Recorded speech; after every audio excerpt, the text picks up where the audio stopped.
In 10 years' time, the entire kingdom will be facing total annihilation. The Federation Kingdom of the East will be completely wiped off the map. A terrifying force of destruction will break loose, bringing chaos to every corner of the realm. 5 monstrous figures known as the 5 Great Sins will bring humanity to its knees, unleashing absolute ruin. A blinding pillar of light incinerates everything in its path, leaving nothing behind but ash and destruction. To prevent this apocalyptic future from happening, someone has to step in and alter the timeline before disaster strikes. Our guy Alan decides the best solution is to become their patron while they are still young, keeping them close. But looking at how crazy things are getting, Alan realizes he might have bitten off far more than he can chew. Rewinding back to how this nightmare began, it all starts inside a lavish, noble estate. In his previous life, Alan was an overworked wage slave putting in nearly 80 hours a week before reincarnating as a noble. He assumes he would automatically understand the fantasy language,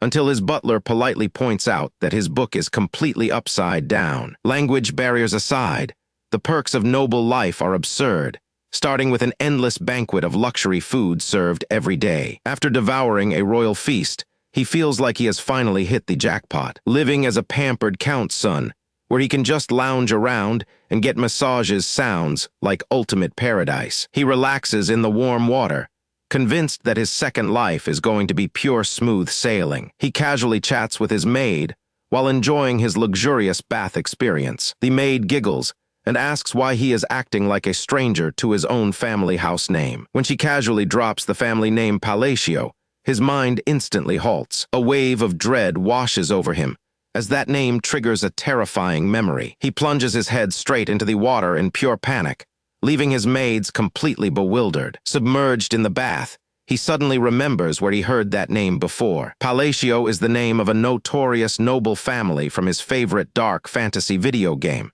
Psychedelia. In his former life, he spent countless late nights grinding away on that exact game console. In every game route, the arrival of the 5 Great Sins guarantees complete destruction for the kingdom. These monstrous entities bring ultimate chaos wherever they go, and the Palacio family is filled with absolute scum, including his corrupt brothers who run illegal operations.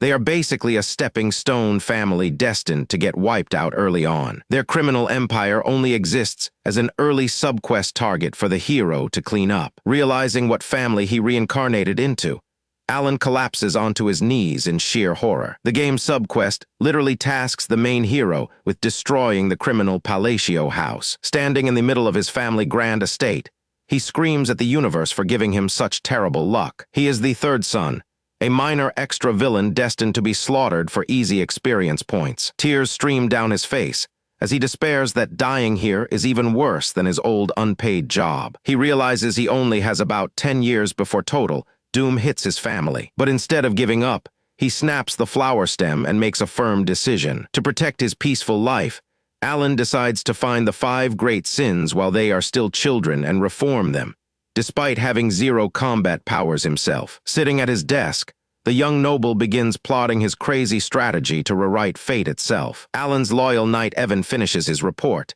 confirming the rescued orphans were secured, and management was handed over to a young girl named Yusha. Our boy nods in approval, satisfied that his secret plan is already moving forward according to schedule without raising any red flags. Evan tilts his head in confusion, wondering why his young master is suddenly acting so strange about a group of random peasant kids. Panicking internally, Alan forces the stiffest smile possible to make himself look composed, though it only makes him look far more suspicious. Evan remembers how the young noble used to wear his heart on his sleeve, making this sudden shift in behavior even harder to read. Alan pulls at his own face in front of a mirror, realizing his soul reincarnated fine, but his facial muscles still refuse to cooperate. Alan remembers Evan from the game as a rare knight whose absolute loyalty never wavers, no matter how dirty the job gets. Evan speaks up, asking why they bother leaving a powerful child locked away in an orphanage instead of bringing her straight to the estate. He wants to make sure his lord is not underestimating the danger of leaving such a ticking time bomb out in the open. Back when Evan raided the underground research facility, he saw Yusha chained like a beast alongside other terrified children. Even while bound in heavy iron shackles, Her terrifying raw mana flared with enough monstrous hatred to frighten seasoned warriors. Back in the present, Evan scratches his neck, still unable to comprehend why Alan feels no need to keep her under direct guard. Alan looks back quietly, knowing details about Yusha that his knight could never possibly imagine. In the original game lore, her real identity was Yusha Bludia, a tragedy waiting to consume the whole continent. She was trapped in darkness, isolated from humanity while dark corruption twisted her spirit into something monstrous. She was no ordinary human child, but a creature touched by forces beyond mortal understanding. Bound by a dark contract with an entity from another realm, she was granted immense power at the cost of her sanity. That dark path would eventually turn her into the sin of wrath, a walking calamity destined to slaughter hundreds of thousands. But Alan knows that if she grows up peacefully without abuse, she will never lose her mind and awaken as a monster. Celebrating internally, our boy strikes a victory pose, proud that he just disarmed the first major landmine pointing toward his doom. Seeing his lord lost in thought, Evan waits patiently for an actual explanation regarding their next move. Alan cryptically declares that it is not time yet, stoking tension. The eye-patch knight repeats his words in utter confusion, trying to decipher his master's grand strategy. Evan rubs his chin in awe, assuming his young master has a brilliant master strategy far beyond normal human comprehension. Alan pulls out a sealed letter and hands it over, ordering Evan to deliver it directly to Yusha. He explains that since the girl has suffered so much trauma, a simple message should help reassure her safety and give her peace. Evan accepts the wax-sealed envelope solemnly, taking his orders without asking another question. Moments later, Evan leaps onto his horse and rides out into the countryside to fulfill his delivery mission. Leaning against the window frame, Alan watches his knight gallop away, quietly praying his written message actually works. His trick was writing down holy quotes he remembered hearing countless times during his old playthroughs. In the game lore, an archbishop once claimed that chanting specific divine incantations could calm non-humans and suppress their violent instincts. During the main storyline, priests attempted to use those exact ritual words to suppress Yusha when her rage tore through the kingdom. But back then, her unleashed blood magic was already too immense, painting the night sky crimson as her destructive power overflowed. With a demon horn sprouting from her head, the fully awakened sin of wrath screamed that divine mercy came far too late. With a single swing of her blood mana, she obliterated everything in her path, crushing the holy order beneath her sheer rage. A massive wave of destructive magic exploded across the horizon, proving how unstoppable she becomes once her dark power fully awakens. In the game, every attempt to calm her failed miserably, sparking a full-scale war. Back in his room, Alan finishes writing and takes a long stretch after working over those holy scriptures all night. He wipes off a drop of sweat, wondering if those ancient quotes will actually be enough to pull this off. Those divine fanatics have such twisted logic that predicting their reaction is almost impossible, but he has to trust his game knowledge. The white-haired girl stands outside clutching her paper in stunned silence, staring downward as the reality of her situation weighs heavy on her mind. Evan watches her closely, a cold sweat breaking out on his forehead as he senses something shifting in the air. The girl seems completely lifeless on the surface, but Evan can feel an ominous presence quietly coiling beneath her face. He starts questioning why his master specifically ordered him to keep his distance and avoid standing too close. Red blood mana suddenly erupts around Yusha, whipping her white hair into the air as her crimson eyes flare open. Evan gasps in utter horror as the sheer pressure knocks him back, leaving him stuttering in disbelief. Controlling power this devastating is supposed to be reserved strictly for Master Realm warriors, yet this young girl is doing it effortlessly. Her slit red pupil locks forward, overflowing with raw destructive instinct that threatens to consume everything nearby. Just as the bloody aura reaches a breaking point,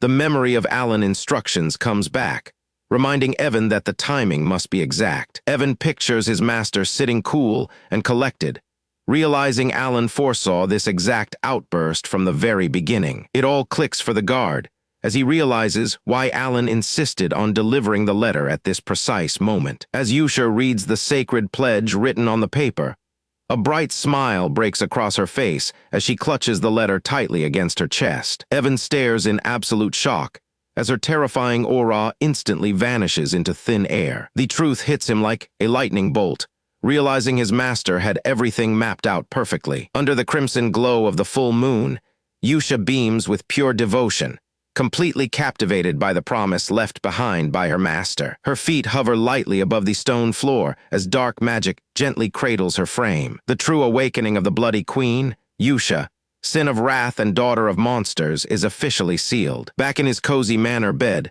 our boy pulls the covers up and happily calls it a night. With his master plan set in motion, Alan drifts off to sleep, ready for whatever tomorrow brings. Alan gets hit on the head by a heavy book, dropping from the library shelves while digging for information. Searching through stacks of dusty books gives Alan a total headache, especially with no sign of clues about the third boss. As his eye patch guard approaches, Alan asks if the second child they rescued from the illegal slave market was treated kindly. Before the guard can give a complete answer, heavy footsteps suddenly thunder right outside the library door. The second son of the county, Tonio Palacio, struts right into the archive with a massive, arrogant smirk. He leans his arm heavily onto Alan, laughing loudly at the fact that an illiterate guy is holding a book. Alan keeps his temper in check despite the insult. Striking back right now would completely ruin his whole cover. Our boy immediately drops down onto the rug, bowing low and acting like a spineless coward in front of his brother. Tonio plants his foot squarely on Alan, mocking him to know his place like a true bully. A sharp dagger suddenly flies through the room and buries itself deep into the wooden shelf beside them. Tonio freezes in shock, spinning around with a furious glare to see who dared to throw a blade at him. The eldest brother steps out, coldly telling Tonio to get lost before he is forced to draw more blood this morning. While the eldest brother holds a blade right against Tonio, Alan quietly crawls away across the floor to escape. A sub-quest notification flashes in front of Alan, tasking him with investigating the criminal operations run by the Palacio County. The entire family is corrupt to the core, with both scummy brothers ruthlessly fighting over the head position. The eldest brother controls the entire underworld as the ruthless prostitution king. Tonio manages a massive illegal drug cartel, sitting directly on piles of illicit contraband while craving total power. Alan knows messing with either of these dark criminal kingpins would mean instant death for a quiet life. With explosions of arguments breaking out behind them, Alan and his guards sprint out into the hallway to safety. His eye patch guard gently brushes dust off Alan while he sits crouched on the floor completely drained. He resolves to stay under the radar, happily playing the role of a weak, useless bastard child to survive. Exhausted from maintaining his act, Alan dramatically flops face first onto the couch while his guard stands nearby waiting for instructions. Rolling over onto his back, Alan catches his breath while the quiet guard waits patiently for orders. The guard secretly wonders how a supposedly incompetent young master discovered illegal slave markets and distant secret bio-experiments. Alan turns into a miserable dark blob on the sofa, whining about how tired he feels after all the chaos. Laying back on the cushions, Alan recalls the report from his guard about the second child rescued from the market. Our guy knows that child is far from ordinary, possessing power on a truly cataclysmic scale. In the original story, the central power of the United Kingdom was the majestic Kalyan Kingdom. Behind locked prison bars and mountain-high stacks of blood money hid the second major boss of the game. Known as Deus Macalian, dark, sinister hands and glowing eyes reached for the helpless young boy trapped inside the cage. Subjected to horrific torture and forced human experiments, the young child suffered endless torment at the hands of captors. Trapped in the dark with sinister forces surrounding him, he suffered alone through unimaginable trauma and pain. Passed around like property and broken by constant abuse, the boy eventually transformed into the deadly sin of sloth. Dark, corrupting energy erupted from his body as he screamed in agony, completely awakening his monstrous dark powers. A terrifying shock wave of destructive dark magic tore through everything around him,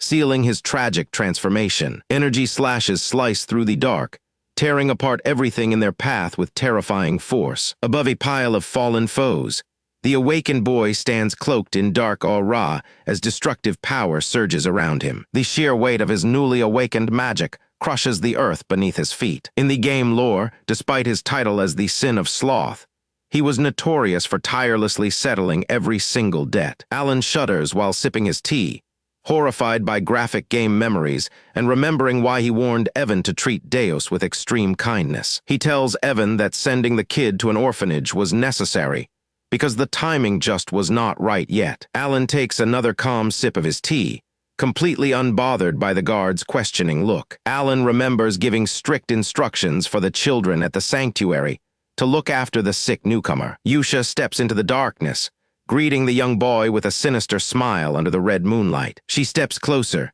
her aura glowing wildly as dark magic crackles across the floor. Yusha raises her hand, coaxing the boy to embrace the dark magic stirring within him and unleash his true potential. Reaching out under the full moon, she offers him a deal, promising that absolute loyalty will earn him complete vengeance. Dark, sinister words linger in the air, sealing his tragic promise of revenge. Monstrous purple tendrils erupt from the boy's body, radiating pure chaotic magic into the night sky. With the child's awakening complete, Yusha smiles deviously while preparing to write her report back to Alan. Back at the estate, Alan balances a book on his head while searching for clues, until Evan suddenly smashes the doors open, shouting in panic. Evan struggles to catch his breath before blurting out disastrous news about the second young master. Sweat drips down Alan's face as he realizes something has gone completely off script. Alan remembers how Tonio was found dead on the blood-stained ground from an alleged fatal fall. At the grand funeral hall,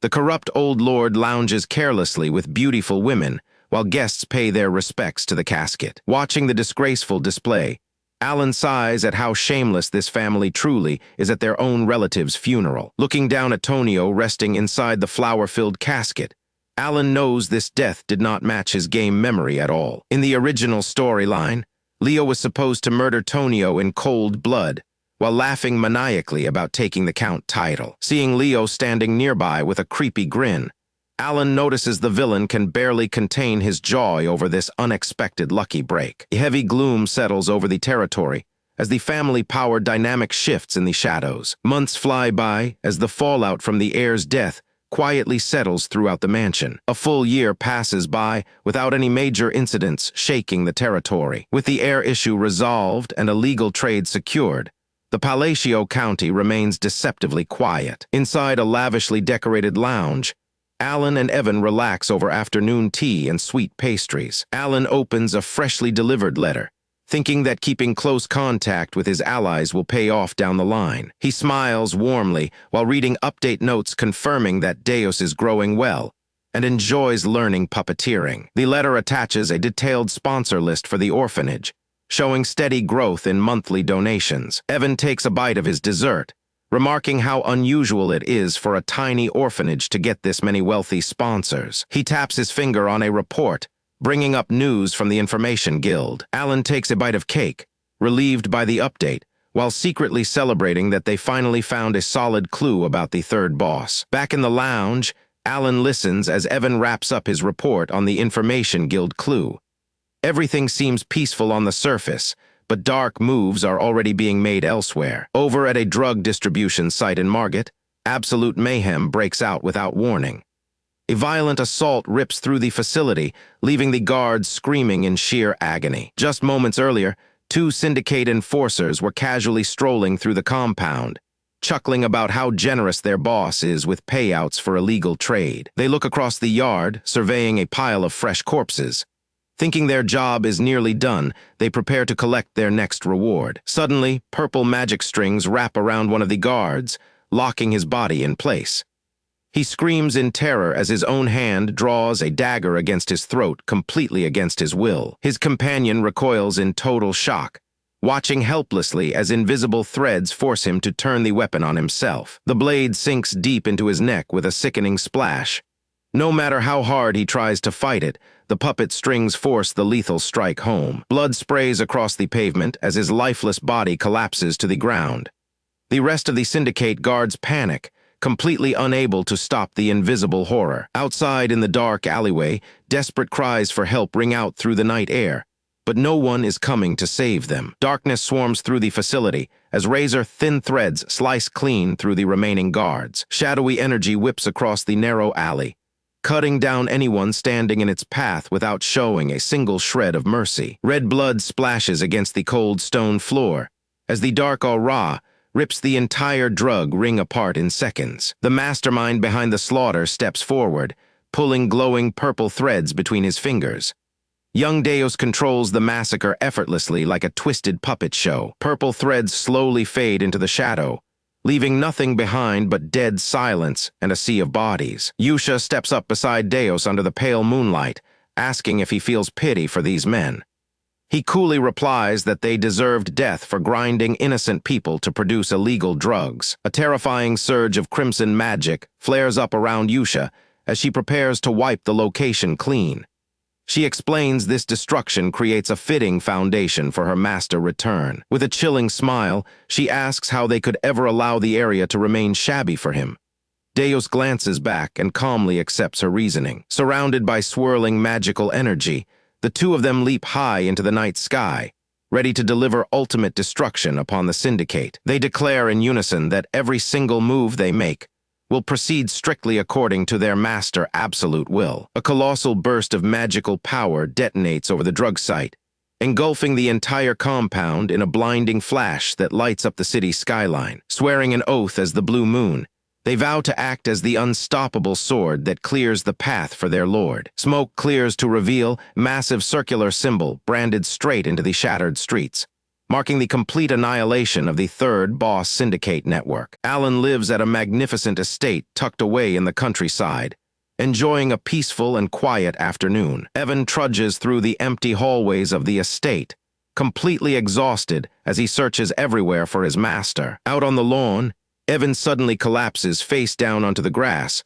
while Alan casually greets his worn-out attendant. Giving a weak thumbs up from the ground, Evan prompts Alan to hold his hand over his mouth in disbelief. Alan squats down and tempts his exhausted attendant with a sweet slice of cake to bribe him back up. He tosses a stack of macarons in the air, sending Evan doing wild flips to catch every single treat. While Evan happily munches on his sweet reward, Alan asks if all of his assigned duties regarding the orphanage are officially finished. Hearing that everything went smoothly, Alan lets out a deep sigh of relief that their plan was a success. He sits down on the grass beside his attendant, relieved their operation succeeded without any issues. Tapping his finger against his chin, Alan reflects on how fortunate they were to pull off the rescue. Lying back on the soft lawn, he admits to himself that he never expected things to go so smoothly. In the original dark fantasy game Psychedelia, the main bosses were notorious for having deeply tragic origins. Years ago, innocent children endured horrific experiments inside dark dungeons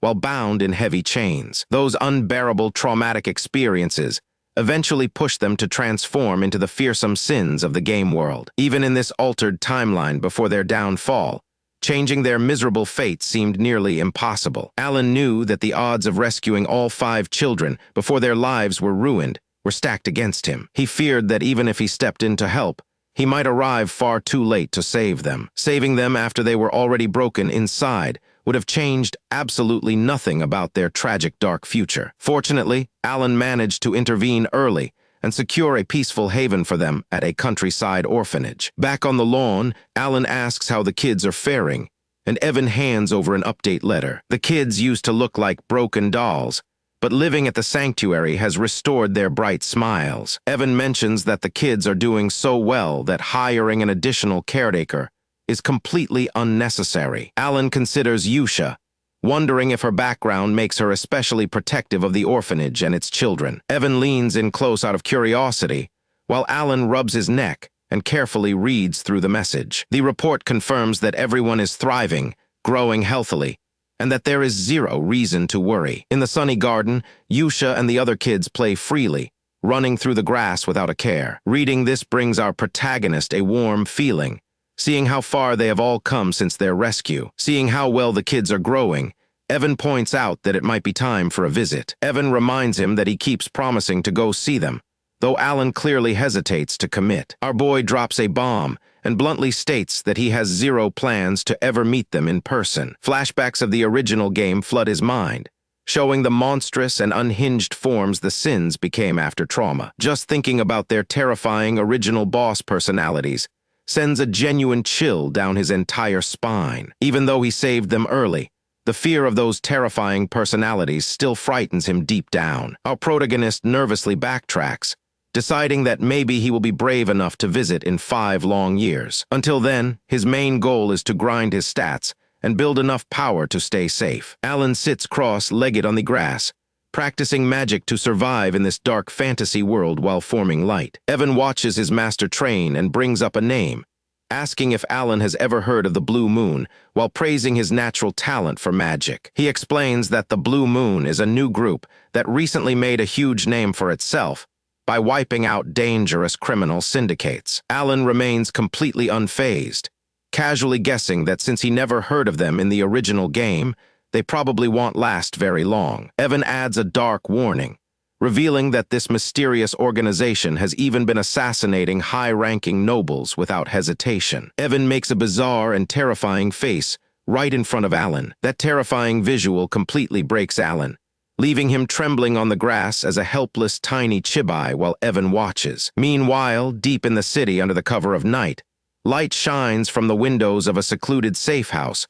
where the group actually gathers. Inside, Yusha sits back like a true boss and calls the meeting to order, asking her crew for this week's report on their northern operations. An energetic cat-eared girl rubs her eye happily, eager and ready to brag to her leader about her latest successful mission. She boasts with a cute fang-filled grin, announcing that she personally decapitated every slave trader in the area. This feral little powerhouse is Xiaoreng, known among them as the Sin of Pride. Xiaoreng playfully leaps upside down from the rafters, complimenting the dark dress worn by her quiet companion sitting below. The green-haired girl calmly closes her book and adds that all the corpses were completely dissolved without leaving a single trace behind. Holding the title of Sin of Greed, this cold and methodical girl is Rin. Rin turns her head toward the stairs, where 2 other young members are lounging around in the dim light. Sitting on the steps in the shadows, a silver-haired boy displays a vicious smile and glowing eyes. Known to the group as Raiden, he carries the title of the Sin of Mysophobia. Yusha smiles with glowing red eyes, pleased with their progress and declaring that everything is unfolding exactly according to his grand vision. She raises her arms dramatically before all 4 sins, declaring that their entire existence belongs to the Great Moon, the savior who rescued them. This feared criminal hunting syndicate known as the Blue Moon is actually a secret organization dedicated entirely to serving Alan. Yusha gazes upward with gentle devotion, confident that nothing in the world can go wrong as long as they follow his will. Suddenly, her peaceful expression completely shatters as she reads a secret report, her red eyes widening in utter shock. A terrifying aura of red rage erupts from her body, shocking the boys who stand completely frozen nearby. Xiaoreng cowers on top of a cabinet while Rin nervously clutches her book, both terrified by the overwhelming killing intent filling the room. Yusha grips the letter so hard her knuckles turn white, her pure fury flaring up because someone dares to target her beloved master. Yusha erupts in pure rage, her red aura flaring intensely as she clenches her fist in fury. Shortly after, dark news hits the estate as Count Palacio passes away, leaving Alan and Evan standing beside his open coffin in the chapel. Officially, the public is told that the old Count suffered sudden heart failure in his sleep. Our boy knows the truth, realizing his father actually died from a heavy overdose, while noble guests nearby whisper about another Blue Moon raid. The nobles gossip among themselves, wondering if the ruthless Blue Moon group wiped out another target last night. Ignoring the useless chatter, Alan turns around and walks out of the funeral hall with Evan following closely behind. As they exit, the eldest son of the family watches Alan walk past, casting a cold and suspicious glare in their direction. Alan ignores his older brother completely, keeping his eyes forward as he steps outside. Outside the estate, Evan asks Alan what his plans are, but stops in confusion when he notices luggage lying around. When Evan asks how he plans to handle his treacherous brother taking over the family title, he turns around to find Alan already packed with bags. Evan is stunned to hear that Alan genuinely plans to pack up and leave the estate behind. With question marks floating over his head, Evan squats on the rug completely confused while Alan casually grabs his bag and walks out. Realizing his master is serious, Evan grabs the remaining stacked suitcases to carry them out after him. Alan explains that he planned all along to relocate south to a quiet town called Rodmill as they head toward their waiting carriage. High up on the grand mansion balcony, A dark silhouette silently watches the carriage down below. The eldest brother grips the stone railing tightly, glaring down at the departing carriage with intense anger. Sometime later, a golden slice of toast topped with a fried egg sizzles softly over a warm griddle. Alan skillfully flips the cooked toast and egg through the air with a spatula. Alan plates the breakfast while Evan brings over jars of juice, enjoying a peaceful morning together. Alan clutches his head in sheer frustration, overwhelmed that he suddenly has to attend his own brother's funeral. He lets out a heavy sigh to catch his breath, trying to process how quickly everything is spiraling out of control. Approaching the coffin surrounded by blue flowers, Alan notices his brother was killed by a fatal stab to the heart. He wonders who could possibly possess the power and stealth to assassinate his formidable brother right inside their own estate. Suddenly, a nearby guard recoils in utter terror, letting out a sharp scream that breaks Alan's focus. The guards frantically scramble backward and wave for backup, as chaos quickly erupts across the entire chapel. Watching the guards completely lose their composure, Alan stands bewildered and wonders why everyone is freaking out so severely. While the uneasy servants whisper among themselves, Evan quietly weaves through the crowd to reach his master. Stepping right beside Alan, Evan leans in close, preparing to share a critical piece of confidential news. Covering his mouth, Evan whispers if this murder was done by whoever destroyed Avalon overnight. Alan listens intently as the terrifying possibility sets in, while nervous bystanders quietly distance themselves from the scene. A short time ago, on the day Alan Palacio set off for Rodmill, his horse-drawn carriage rolled smoothly down the country path. Inside the carriage, Alan sits across from his attendant Evan, staring quietly into space while pondering his ultimate destination. Our boy gets a sly smirk on his face as he contemplates his grand objective. In his mind, he remembers his mission to save the 5 great sins from terrible misfortunes and alter their tragic fates. By rescuing these broken souls, he aims to prevent the entire world from falling into utter destruction. He imagines a peaceful future where everyone relaxes under the sun, enjoying picnics without a single care in the world. Besides, Rodmill has nothing to do with the original plot, and his family happen to own a private villa right there. The town is peaceful, quiet, and away from any royal drama, featuring cozy streets and lazy sleeping cats. Alan rests his head on his hand, deciding that this is the absolute best place to slack off and do nothing all day. Evan stares at his master with complete disbelief, immediately catching onto the fact that Alan just wants an excuse to be lazy. Realizing his attendant sees right through him, our boy sweat drops and chuckles at how quickly he got called out. Meanwhile, back at the main estate, a noble man rests his hands on the balcony railing as he watches the carriage drive off. The dark-haired noble glares down, debating internally whether he should bother assassinating Alan or let him go. He originally planned to poison Alan after their father passed, but since Alan agreed to quietly move to the border, killing him feels completely unnecessary. Tapping his fingers on the marble railing, he wonders if issues with the underground organization are causing unexpected complications. Tension grows as his grip tightens around the stone, reluctant to leave any loose ends untied. Deciding to stay cautious, he turns toward his hooded subordinate standing in the shadows and commands him to follow the carriage. But instead of obeying immediately, the masked assassin stands completely still, causing the noble to glance back in confusion. The noble brother frowns deeply because this loyal servant has never once questioned or hesitated to execute an order before. The subordinate draws his blade in silence, his eyes hidden beneath his headband as an ominous aura fills the hallway. Before the noble can even react, a sudden sharp pain gashes across his body, making him gasp for air. Dark shadow energy erupts straight through his torso, tearing him apart in a brutal flash of dark magic. The assassin drives his sword directly into his master's chest, ignoring the noble desperate cries of shock and betrayal. Looking down at his dying target, the assassin cold-bloodedly reveals his true allegiance. He is actually hidden, a member of the secret Blue Moon Guild following ancient orders passed down to them. Their entire shadow organization serves as the hidden blade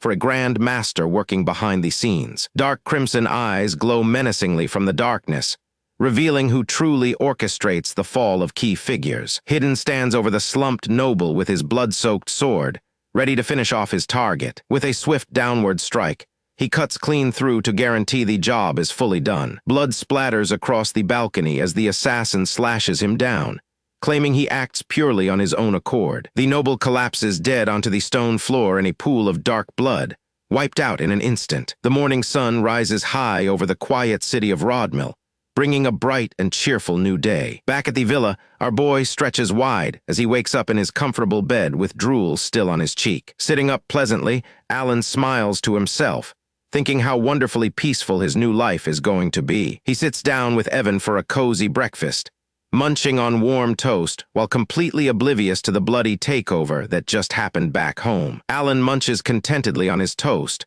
wondering if he should open a breakfast stand. But his peaceful moment is cut short as Evan calls out with news of an incoming letter. Evan comes charging into the dining room holding an official envelope high in the air.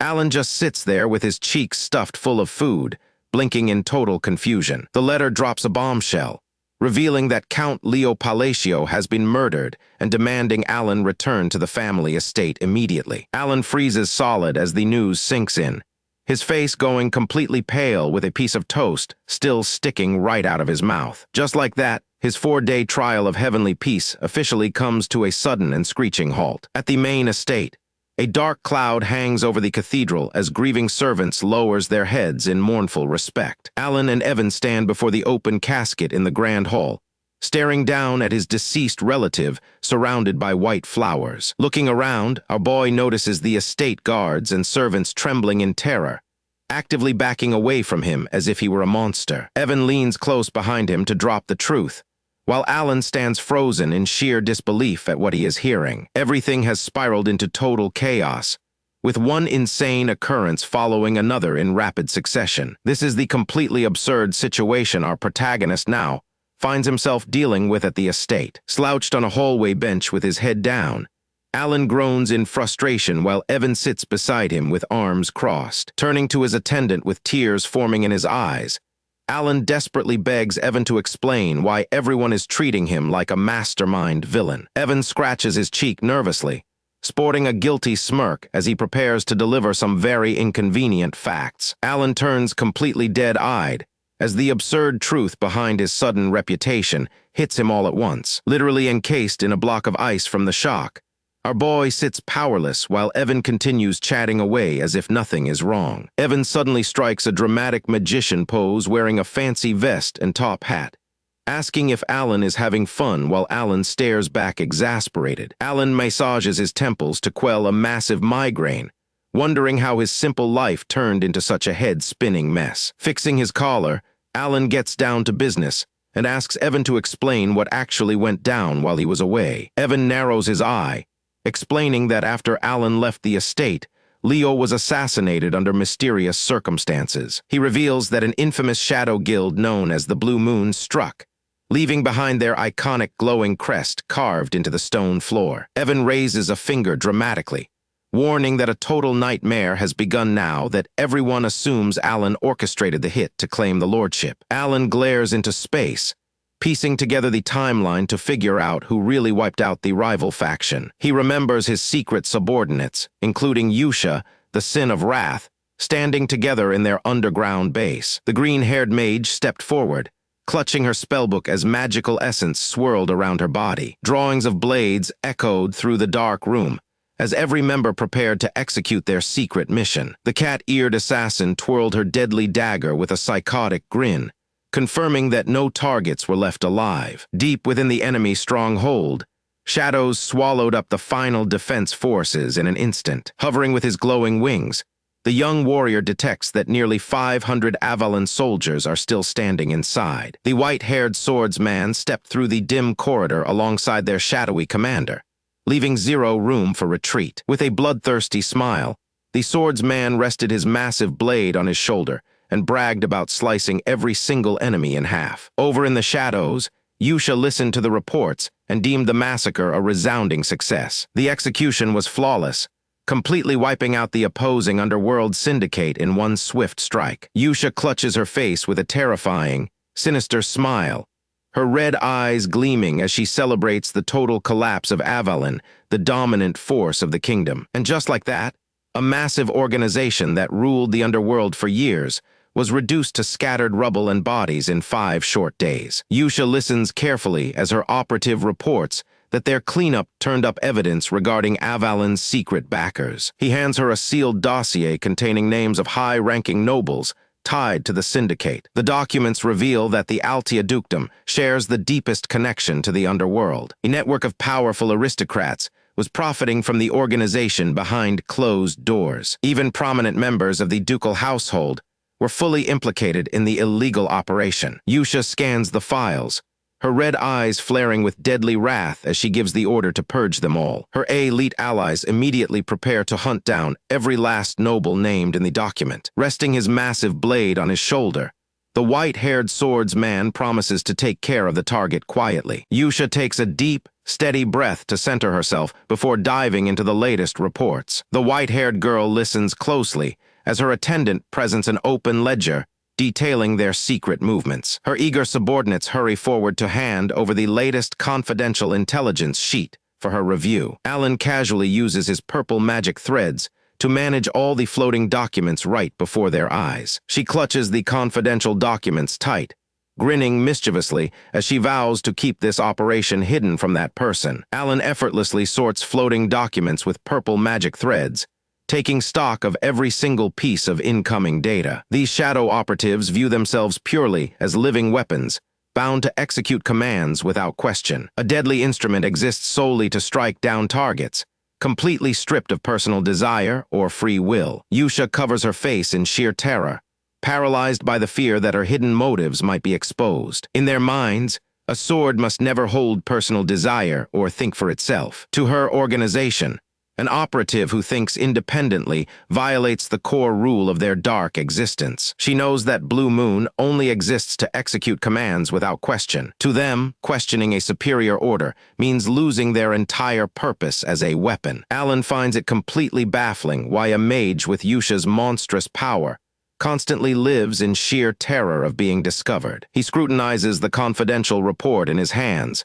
suspecting there is a deeper secret behind her anxious behavior. Night settles over the headquarters estate as quiet routine returns after another grueling day of shadow operations. Inside his private office, our protagonist reaches his absolute limit and desperately cries out for relief. Our boy slumps face down onto his desk, completely crushed under an impossible pile of paperwork. Ever since the funeral ended, a full month of endless air duties landed on his shoulders. He stares blankly at the endless documents, wondering how his noble life turned into non-stop paperwork. Making matters worse, a squad of estate retainers marches in carrying even larger stacks of heavy ledgers. Alan wonders why these retainers are suddenly pulling overtime when they used to slack off under the previous count. The terrified servants mistake his tired hand gesture for murderous rage and vow to work themselves to death. Our protagonist just wanted a quiet desk job, but rumors of him being a ruthless shadow mastermind terrified everyone. Later that night, delicious skewers of food roast over crackling flames inside the cozy fireplace after a long day. Evan sits quietly beside the cozy hearth, looking completely worn out after assisting Alan with all his estate duties. Alan demonstrates his magical energy, prompting Evan to praise his rapid 2 years of self-study. Alan sparks glowing mana from his hand, explaining that he practiced relentlessly out of pure anxiety. He focuses his mana into a concentrated sphere, mastering precise energy control solely to protect himself against unseen dangers. He knows that survival in this harsh fantasy world requires mastering every single tool at his disposal. Having tested every element available, Alan felt completely confident his strategic prep work would make life easy. He summons a glowing spell circle, expecting his grand master plan to unfold without a hitch. He assures himself that if everything goes according to plan, he will never face real danger again. However, the harsh reality he suddenly realizes completely shatters his overly confident expectations. His weak magic fizzles out completely, leaving our protagonist weeping in pathetic disappointment while Evan calmly eats his snack. Alan breaks down how innate mana capacity acts just like a fighter's weight class, while evaluating his own tiny mana haul. Staring at his tiny core, he despairs over the brutal truth that his natural reservoir is severely limited. No amount of physical conditioning or relentless training can ever expand a natural foundation that is fundamentally so small. Evan interrupts his pity party by casually holding up a newly arrived letter for him to inspect. Alan glances over in surprise, wondering what unexpected news has arrived at this hour. Alan strides into the grand ballroom in full noble attire, with Evan following close behind him. Stepping into the crowd, our boy keeps a calm facade while mentally preparing himself for high society politics. This grand gathering serves as the premier networking event for all the top houses in the southern Asteria kingdom. Since he is set to inherit Count title soon,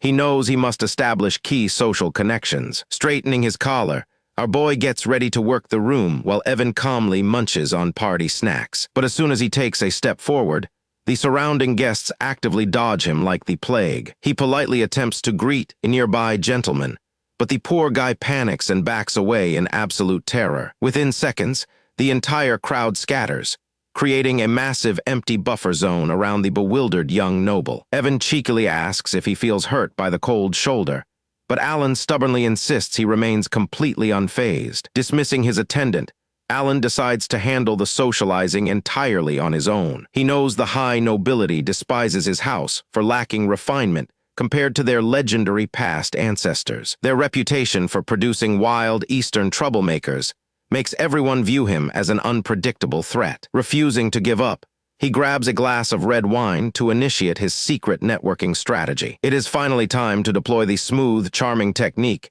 he secretly practiced for tonight. Approaching a nearby lady, he tries commenting on the wine's unique aroma, but his intense stare feels like a threat. Flashing what he believes is a gentle smile, he ends up looking like a ruthless villain. Shaking uncontrollably, the poor young lady turns pale as Alan's dark aura completely suffocates her with pure dread. She frantically screams that her father will send shipments immediately before running off, leaving Alan utterly confused. Surrounding guests whisper in horror, convinced he just blackmailed her for rare regional wine. As Evan gently pats his frozen master, he copes in full denial, convincing himself she was merely an unusually shy girl. While Evan cheerfully eats cake and lists his family's atrocious rumors, Alan slumps against the wall in total despair. Defeated, he sighs deeply as he realizes his family name carries a far worse reputation than expected. Watching all the nobles socialize comfortably across the room, he accepts that making allies tonight is a lost cause. Announcing he needs fresh air,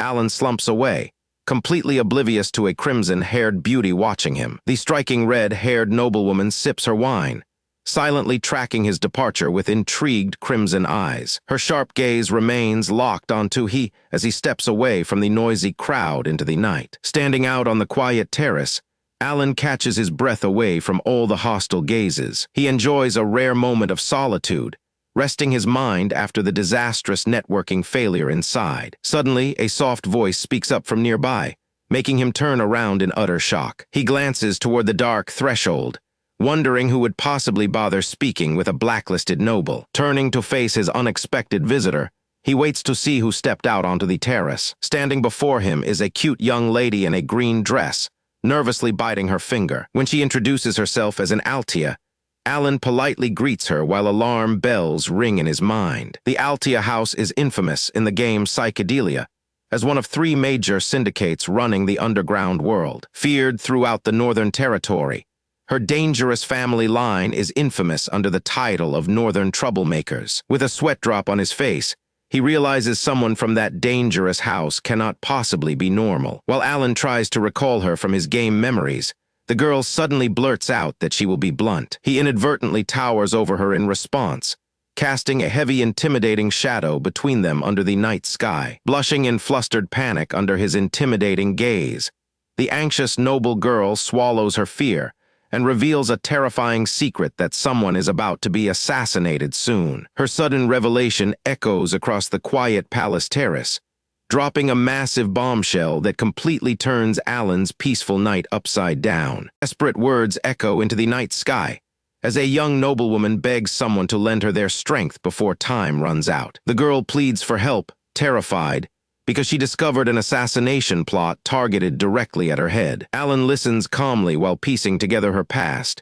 She is Duke Altia's secret daughter and her protection vanished the moment her father's health collapsed. Standing together on the dimly lit balcony, the quiet night masks the heavy gravity of her desperate plea. Looking at her face, our boy realizes why her name never rang a bell in his memories of the game. As she continues begging Lord Alan for aid, he realizes she must have been killed long before the story's original timeline even started. Without missing a beat, Alan turns her down flat, delivering a cold rejection that leaves her completely stunned. He turns around and politely excuses himself, leaving the heartbroken noble girl standing alone under the moonlight. Walking away, Alan reminds himself that he can barely survive his own battles and refuses to give her false hope based on fake rumors. He glances back for a split second, feeling a sting of guilt as he sees her helpless figure standing by the railing. The girl stares down at the floor in utter despair, realizing her last remaining lifeline just walked away. Alan sighs heavily and adjusts his collar,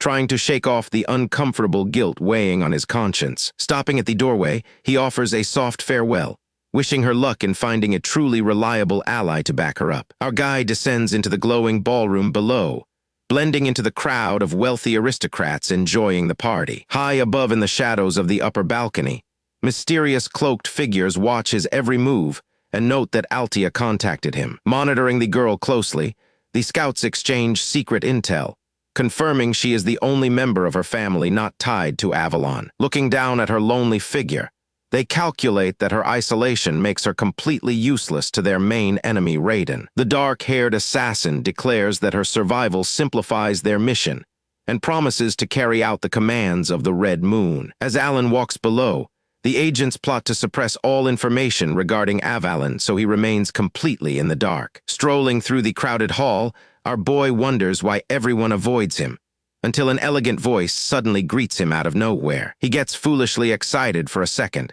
hoping he can finally mingle like a normal noble for once in his life. Smiling politely, Alan turns around and offers a friendly response to the mysterious noblewoman standing behind him. The striking red-haired woman peers over her ornate lace fan, greeting him with a mysteriously playful gaze. An elegant noblewoman in a striking red dress approaches Alan out of nowhere.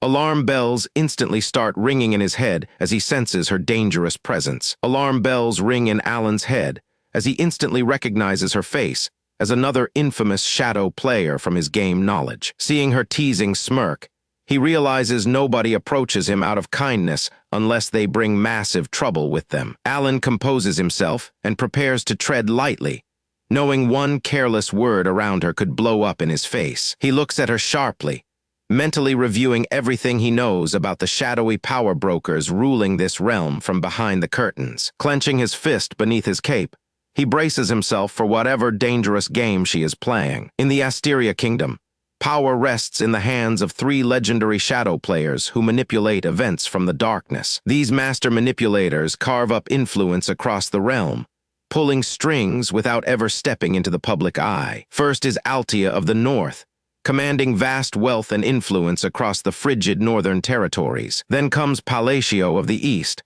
holding absolute sway over the eastern trade routes and secret intelligence networks. And finally, the dark red fortress towers high over the southern territory, marking the 3rd dangerous power in play. Flanked by an ominous giant serpent, the red-haired woman chuckles softly and asks Alan if she is really that famous. Zenonia operates far more like an organized criminal syndicate than standard nobility. Alan sweated internally, knowing getting involved with someone like her would throw his peaceful life into complete chaos. Playing along with standard noble etiquette, our boy offered her a polite compliment.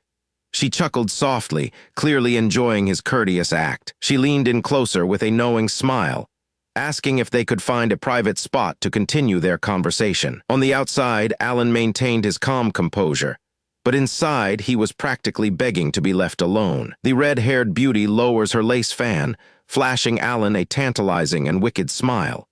She clearly knows how to play her cards in this high-stakes game. When the seductive lady tried to corner him, Alan was caught completely off guard by her bold move. She watched him blend back into the partygoers, amused by how casually he dodged her charm. Sparing a glance behind him, Alan felt relieved to finally put some distance between them. Meanwhile, in the shadows, 2 hooded informants reported that, while recent incident details remained contained, A fresh problem had surfaced. Alan casually sipped his drink while noticing a stealthy watcher lurking near the upper windows. Immediately realizing they were being followed, the assassins moved silently across the rooftops under orders to eliminate them.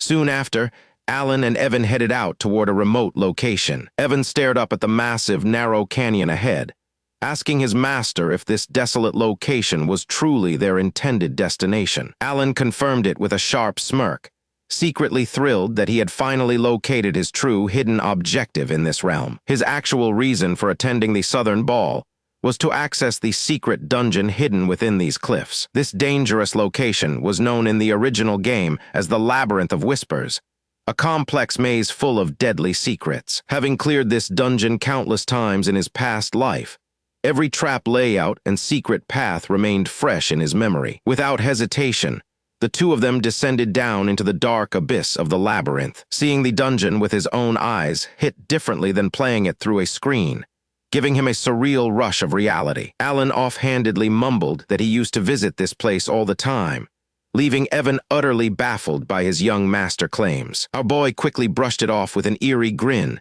telling Evan not to worry about how he knew, though his terrifying face did not help calm Evan's nerves. He recalled how the game punished wrong answers, spawning vicious flying beasts that tore unprepared adventurers apart. The ferocious winged beasts savagely shredded anyone in their sight, leaving behind a gory trail of destruction. The ancient dungeon mechanisms were brutally designed to grant absolutely zero mercy to trespassers. Evan pointed out the ominous bloodstains overhead, warning that failing the wall riddles meant certain death beneath those crushing blocks. Ignoring the danger, Alan approached the stone console and quietly examined the ancient puzzle mechanism. He studied the ancient inscriptions, calmly selecting the precise answer required to bypass the trap. Watching him work, Evan reflected on how, after 4 years of service, Alan's actions still seemed completely unpredictable and chaotic. From dismantling crime syndicates to saving orphans and paying random debts, none of his master quests ever made logical sense to him. As the massive wall unlocked with a heavy thud, Evan wondered how someone who rarely left the estate possessed such expert knowledge. Yet despite the mystery, Evan trusted him completely because Alan's absurd actions always resulted in massive success. Still, Evan could not help wondering what insane reward his master was hunting for this time. Looking back at the gore on the ceiling, Alan silently admitted that seeing those brutal traps in real life was truly disturbing. Stepping into the chamber, they were greeted by piles of sparkling gold treasure surrounding a dark statuesque hand holding enchanted rings. Resting atop the stone pedestal was a rare dark artifact adorned with several glowing magical rings. While Evan greedily grabbed as many gold bars as he could carry, Alan carefully placed a sleek black ring on his thumb, leaving the rest behind to avoid drawing unwanted trouble. Alan smugly admires his reward, satisfied that he finally obtained the oath of restraint. He reassures Evan that the path back will be smooth sailing without any danger waiting for them. Knowing the game route made this dungeon run easy for Alan, but Evan turns around with a sweat-drenched face full of panic. Evan nervously turns to his master, asking if he foresaw this nightmare scenario as well, because those massive piles of stone scattered through the canyon were actually dormant giant golems. Towering stone golems holding giant spears awaken, blocking their escape route with terrifying force. Heavy stone hands tighten firmly around spear shafts as the ancient constructs prepare to strike. Drawing his blade, Evan realizes these unknown enemies represent a worst-case scenario and resolves to protect Alan. Massive golems slam their giant spears down, but our boy casually leaps through the air while Evan screams for an escape plan. The giant stone guardians swing their massive weapons with frightening speed, crushing the ground beneath them. Evan breaks into a cold sweat as a giant shadow looms directly behind him, ready to strike. Realizing second-tier magic will not be enough to clear these monsters, Alan immediately activates the Oath of Restraint. Raising his hand high, he channels his mana directly into the sleek black ring on his thumb. A blinding flash of magic erupts from his ring, catching the gigantic constructs completely off guard as power floods the area. The surrounding realm instantly shifts into a cosmic void, shrouded in swirling dark magic. An ancient mysterious voice echoes from the dark expanse, addressing the fragment carrying the great will of Nyakula. Glowing spectral particles drift through the abyss as the divine artifact responds to his call. The booming voice commands him to state 2 personal restrictions that will activate its power. Standing in the vast realm, Alan remembers that this moment was just a simple dialogue box back in the game, but experiencing the ethereal voice in real life feels vastly different than pressing buttons on a screen. A colossal, faceless entity gazes down upon him from high within the shadows of space. The magical oath of restraint demands a real sacrifice to unlock its true destructive potential. It functions as an absorption-type artifact that grants immense power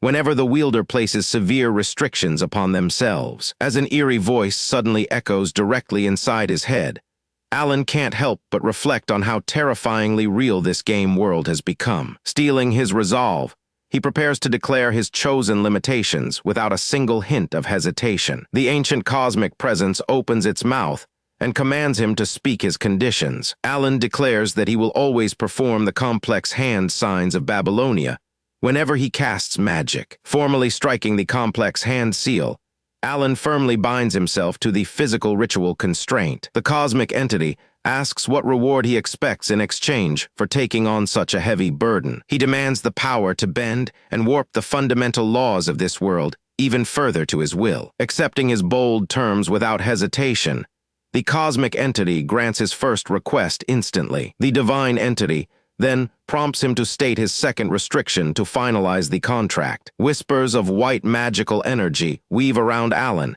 as he prepares to speak his second condition. Setting his hands into a second intricate hand sign, he brings his fingers together to complete the binding vow. Once again, the cosmic voice demands to know what power he seeks for imposing this final limit on himself. Alan states his final condition, demanding even greater power to bend and defy the fundamental laws of the world. He locks his fingers into the second intricate Babylonia hand seal, binding himself to the ultimate restriction without hesitation. An intense halo of divine magic ignites around him as the cosmos acknowledges the heavy weight of his vow. Lightning tears across the starry void, while the cosmic presence processes the sheer magnitude of his double sacrifice. Sweat beads down his face as he looks up, waiting nervously to see if his high-stakes gamble actually pays off. The cosmic entity speaks across space, declaring that his terms are accepted. An ethereal pair of glowing lips materializes in the dark rift, finalizing their binding contract. The divine presence addresses him,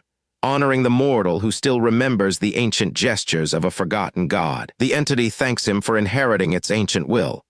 Alan looks on in confusion, wondering what inheriting a divine will really means. A swirl of white light absorbs the ring into his skin, confirming that the double restriction is fully active. A parting message echoes through space, promising that the cosmic entity will forever watch over the one carrying its legacy. Back in reality, a massive stone golem looms overhead as Evan screams out a desperate warning to his young master. A whole horde of glowing armored stone monsters charges forward with lethal force. Evan yells that second-tier magic is far too weak to break their armor, while he dodges the incoming attack with perfect composure. He narrows his eyes as crackling blue lightning begins gathering rapidly in his right hand. While Evan panics over their dire situation, Alan remains dead silent, focusing his magic. With both hand seals and spoken restrictions locked in place, the lightning magic condenses into a supercharged sphere of pure destruction. As the massive golem charges in, Alan decides it is time to test his upgraded spell power. The giant monster raises its heavy fist to crush him, but Alan steps up with the concentrated orb of blue lightning. Staring down the enemy, he prepares to unleash the devastating spell output earned from his heavy price. Alan initiates the casting sequence, focusing his mana to alter the magic property. Electric currents instantly respond to his touch, dancing across his fingers as the spell begins to stack. Raw mana condenses rapidly, wrapping around his arms in shimmering blue arcs. The next layer of the spell triggers, bouncing the energy back into the casting circle to double its output. A blinding flash ruptures the darkness as energy surges beyond its normal limits. He reaches toward the ceiling, channeling the overflowing force directly above him. High-tier lightning element activates, converting the raw mana into pure high-voltage destruction. Thunderous bolts rip through the cavern air, locking onto every target in sight. Above the giant stone guardians,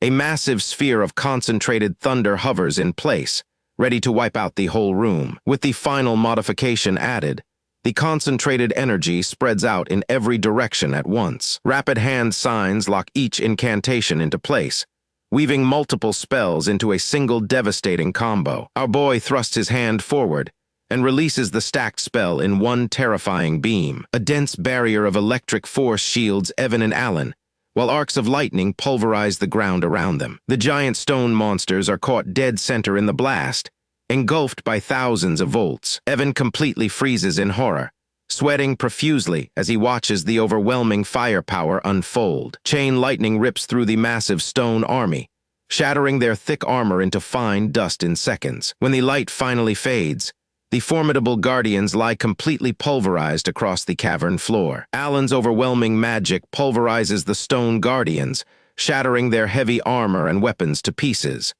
The blast completely wrecks their formation in an instant. Their heavy spears drop uselessly into the debris as the entire construct army collapses. Crumbled ruins cover the entire chamber floor, with only lingering arcs of blue lightning left humming in the air. Evan grabs onto Alan, completely losing his mind in shock over what he just witnessed. He stammers in complete disbelief, asking if Alan was secretly hiding this insane level of magic power all along. While Evan flails his hands around trying to make sense of the carnage, Alan keeps walking forward completely unbothered. On the outside, Alan maintains the cool, stoic composure of an all-powerful master. But inside his head, our boy is panicking just as hard because even he has no clue how that spell got so absurdly strong. Back in the game Psychedelia, players could boost a spell by stacking one sigil or incantation per turn. Alan simply stacked 4 separate incantations over 5 turns, fully expecting a standard Tier 2 attack. Combining Collapse, Rebound, Fixation, and Acceleration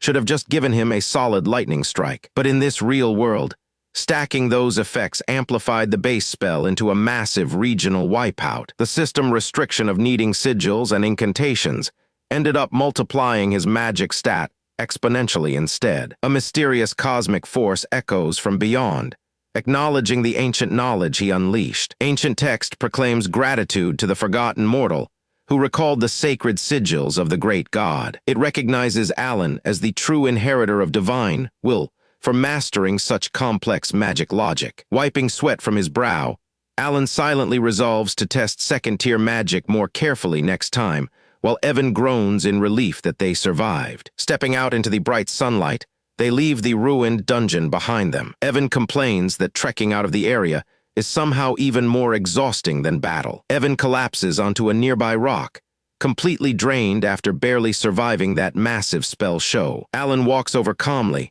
unaffected by the exhaustion weighing down his attendant. Gazing up at the distant sky, our boy reflects on the dungeon they just cleared. Something about this place feels familiar, stirring up memories from his past life. Alan suddenly remembers that back in the game, the Whispering Labyrinth actually went by another name. Players across the community shared custom maps and guidebooks detailing its secret lore. Old forums were filled with players asking about Palayan, the true owner of the infinite grinding spot. Evan glances up in confusion, wondering why his master looks so deep in thought. Alan has to haul his limp attendant along, with Evan groaning that 3 weeks of hard work wiped him out. Evan sighs that his master is far more diligent than anyone could have ever expected. Supporting his exhausted attendant through the dark forest, Alan continues analyzing how sigils amplify spell potency. Stacking multiple elemental sigils together transformed his basic spell into an unstoppable regional force. His precise mana control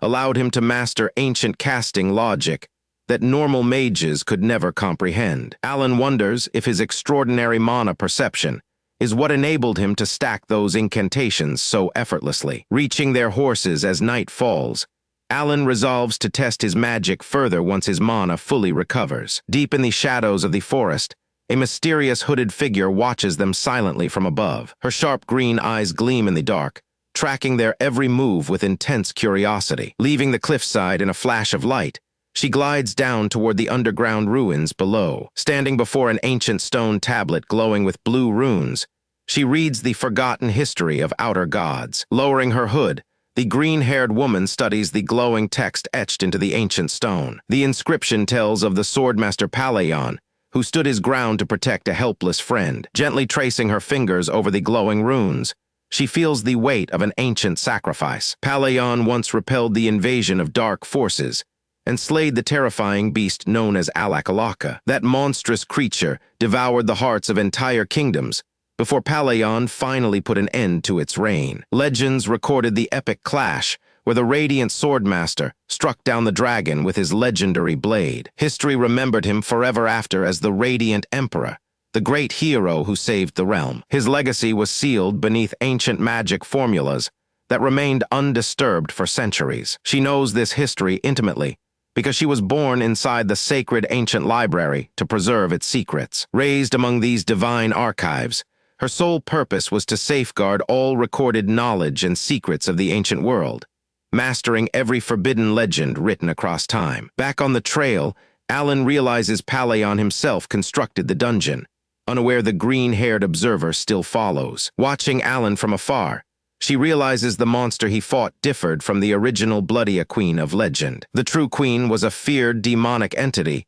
capable of slaughtering armies with blood magic. Yet Alan defeated her altered form without breaking a sweat, proving his power is far beyond normal limits. As our boy walks forward, the spirit of ancient heroes seems to guard his path into the unknown. The green-haired observer reflects on history, knowing Alan used an ancient spell that was not even recorded in the divine archives. She remembers back to when our boy unleashed a massive wave of lightning magic from the cliff edge without breaking a sweat. Utterly mesmerized by his unbelievable display of power, the observer desperately tries to figure out who this mysterious young man could possibly be. Standing alone in the dark forest path, she considers everything she just witnessed. The words of the Crimson Moon echo in her mind, proving that every legend was real. Clasping her hands together in reverence, she feels deeply moved, overwhelmed by the incredible truth revealed before her eyes. Guilt washes over her for blindly obeying orders,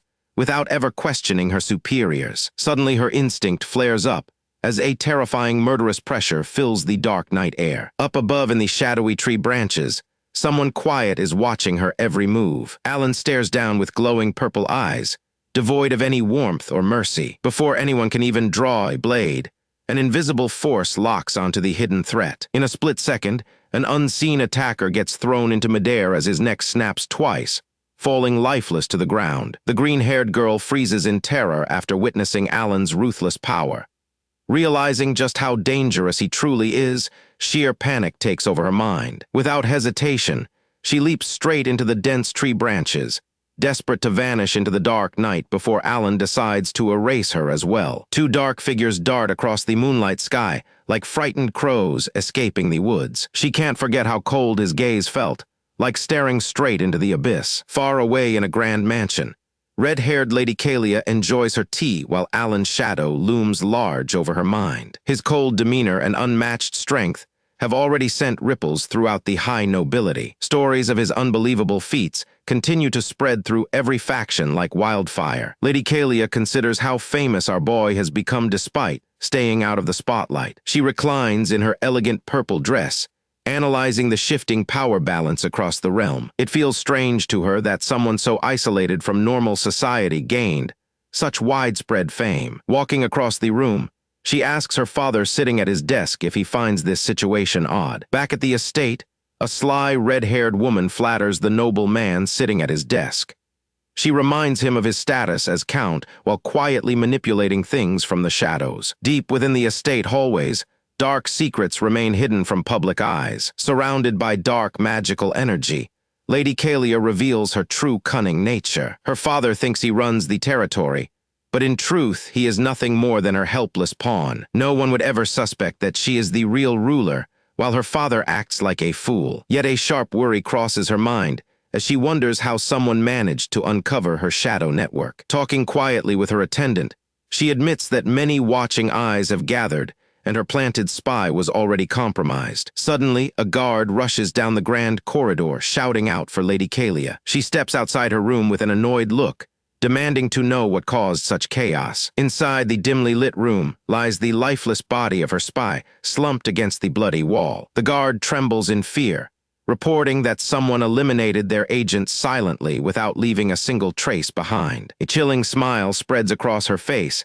as she wonders who possesses the power to outsmart her so easily. A massive shadow looms in her mind, coiling like a viper in the dark as she contemplates the unseen threat lurking in the territory. Crossing her arms with a sinister smirk, Kalia admits to herself that this mystery player exposed her biggest weakness from the very beginning. Meanwhile, he casually scratches his itchy ear, while his attendant Evan snores blissfully beside him, totally oblivious to the mastermind panicking nearby. A grand carriage rolls through the gates of the Altia ducal territory under the cover of night. Lady Loria sits inside in gloomy silence, her heart heavy with anxiety and desperate fear. She recalls the terrifying title given to Alan Palacio, the infamous noble of the underworld. Her father always warned her never to cross him, calling him a truly dangerous threat. Alan was her final lifeline, yet our boy coldly turned down her desperate plea without hesitating. She understands that Alan is a shrewd businessman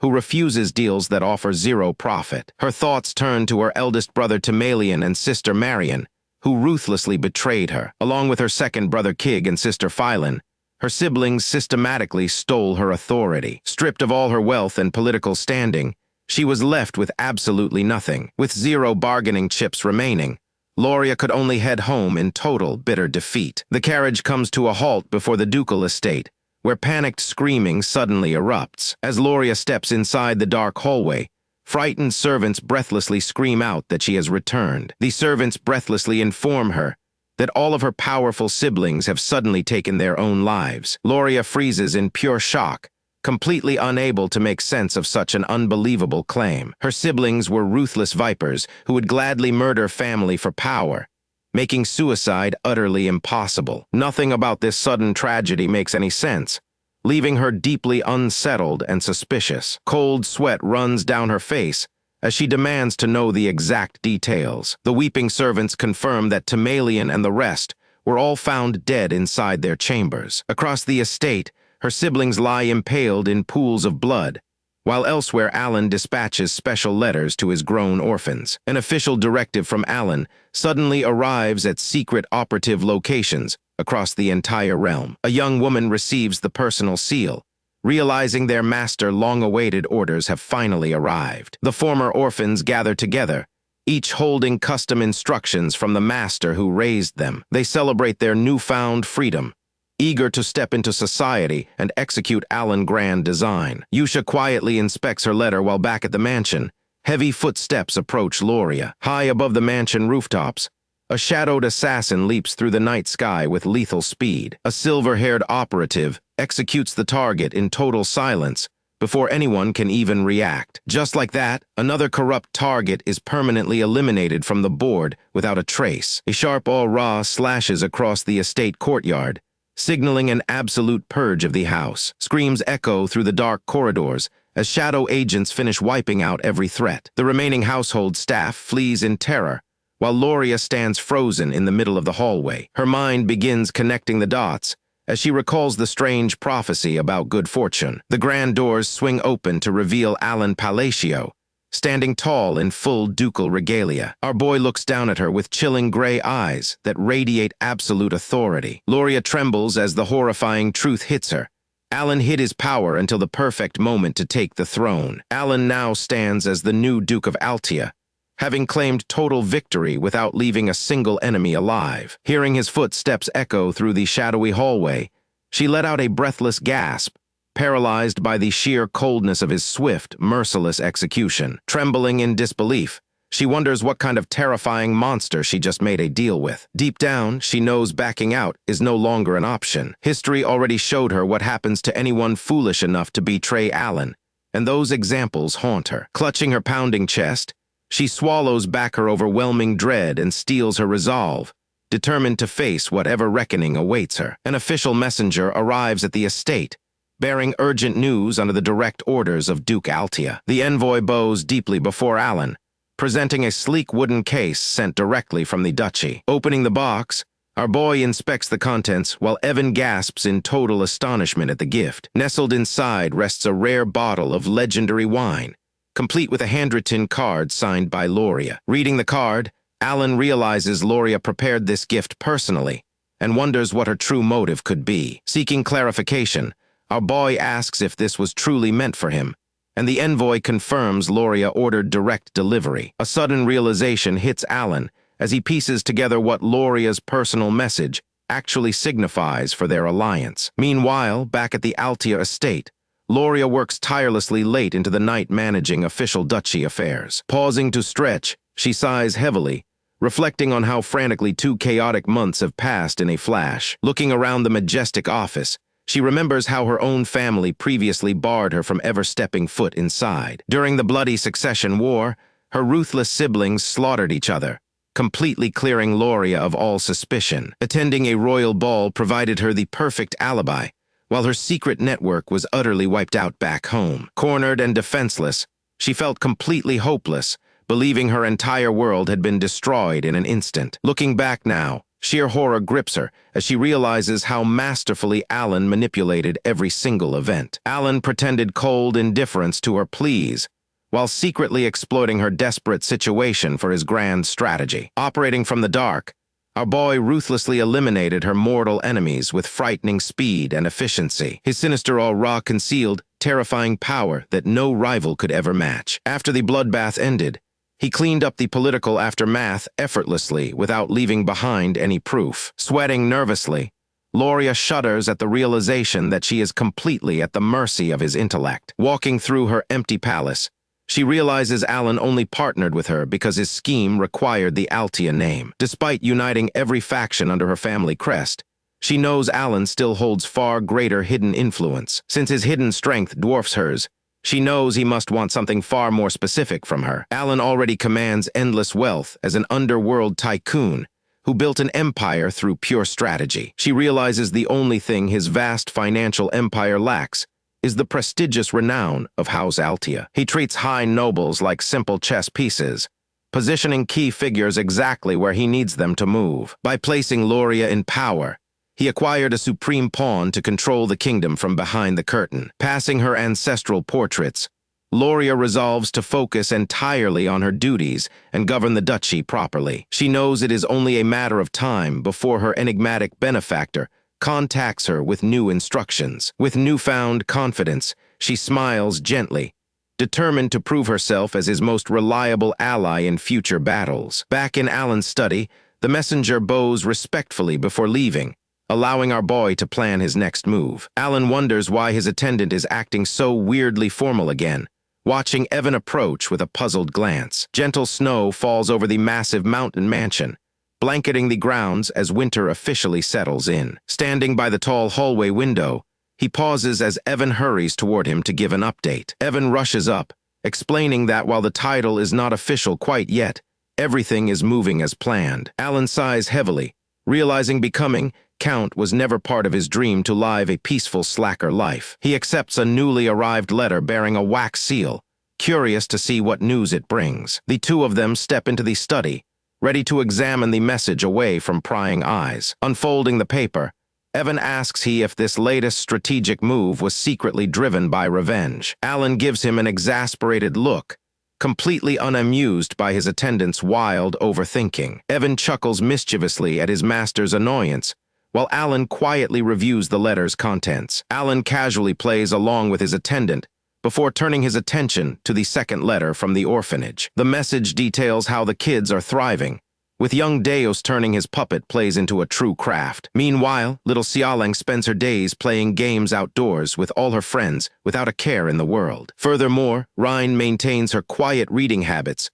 while discovering a brand new passion for crafting items on the side. She studies her books by the garden, while Raiden spends his afternoons happily taking care of the plants. The report notes Raiden has developed a deep love for gardening, tending to the orphanage grounds every single day. Even though he has never met them in person, supporting their growth brings a genuine smile to his face. Seeing his master so satisfied, Evan points out that those children are now reaching the age to enter society. His attendant adds that a few of the older kids have already packed their bags and departed from the orphanage. Sudden panic strikes Alan as he realizes these 5 children are the exact future game bosses destined to destroy the world. Every single orphan he personally rescued is destined to awaken as an apocalyptic sin if left entirely unchecked. Cold sweat drops down his neck as he awkwardly attempts to mask his sudden wave of sheer internal terror. Unaware of his master's dread, Evan mentions that it is time to guide the grown orphans toward proper career paths. Alan's gaze turns sharp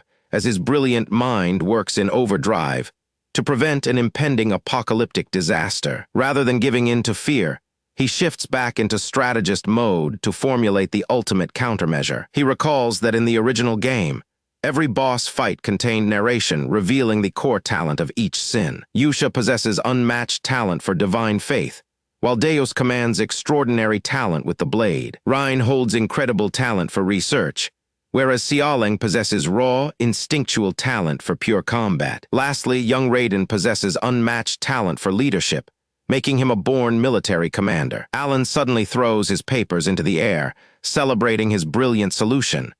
By placing everyone into their ideal career roles, victory is completely assured. To make certain these young talents remain happy and content on their assigned paths, our clever Lord decides to send each of them a personalized custom gift alongside their career letters. Outside, the golden sun sets over the snowy mansion as Alan finishes finalizing his master plan for the children. Seeing his young master show such deep care for the orphans, Evan wipes away tears of pure emotional relief. With his task clear, Evan enthusiastically heads off to deliver the assignments, secretly hoping to earn a nice bonus later. 5 members of the group stand frozen, staring down at the letters in their hands with total shock as the true meaning dawns on them. The cat girl cheers with excitement over her message, while the dark-haired operative inspects his sealed envelope. Across the room, the green-haired girl softly clutches her letter as the silver-haired swordsman reads through his own instructions. Yusha looks down at the sealed letter in her hand,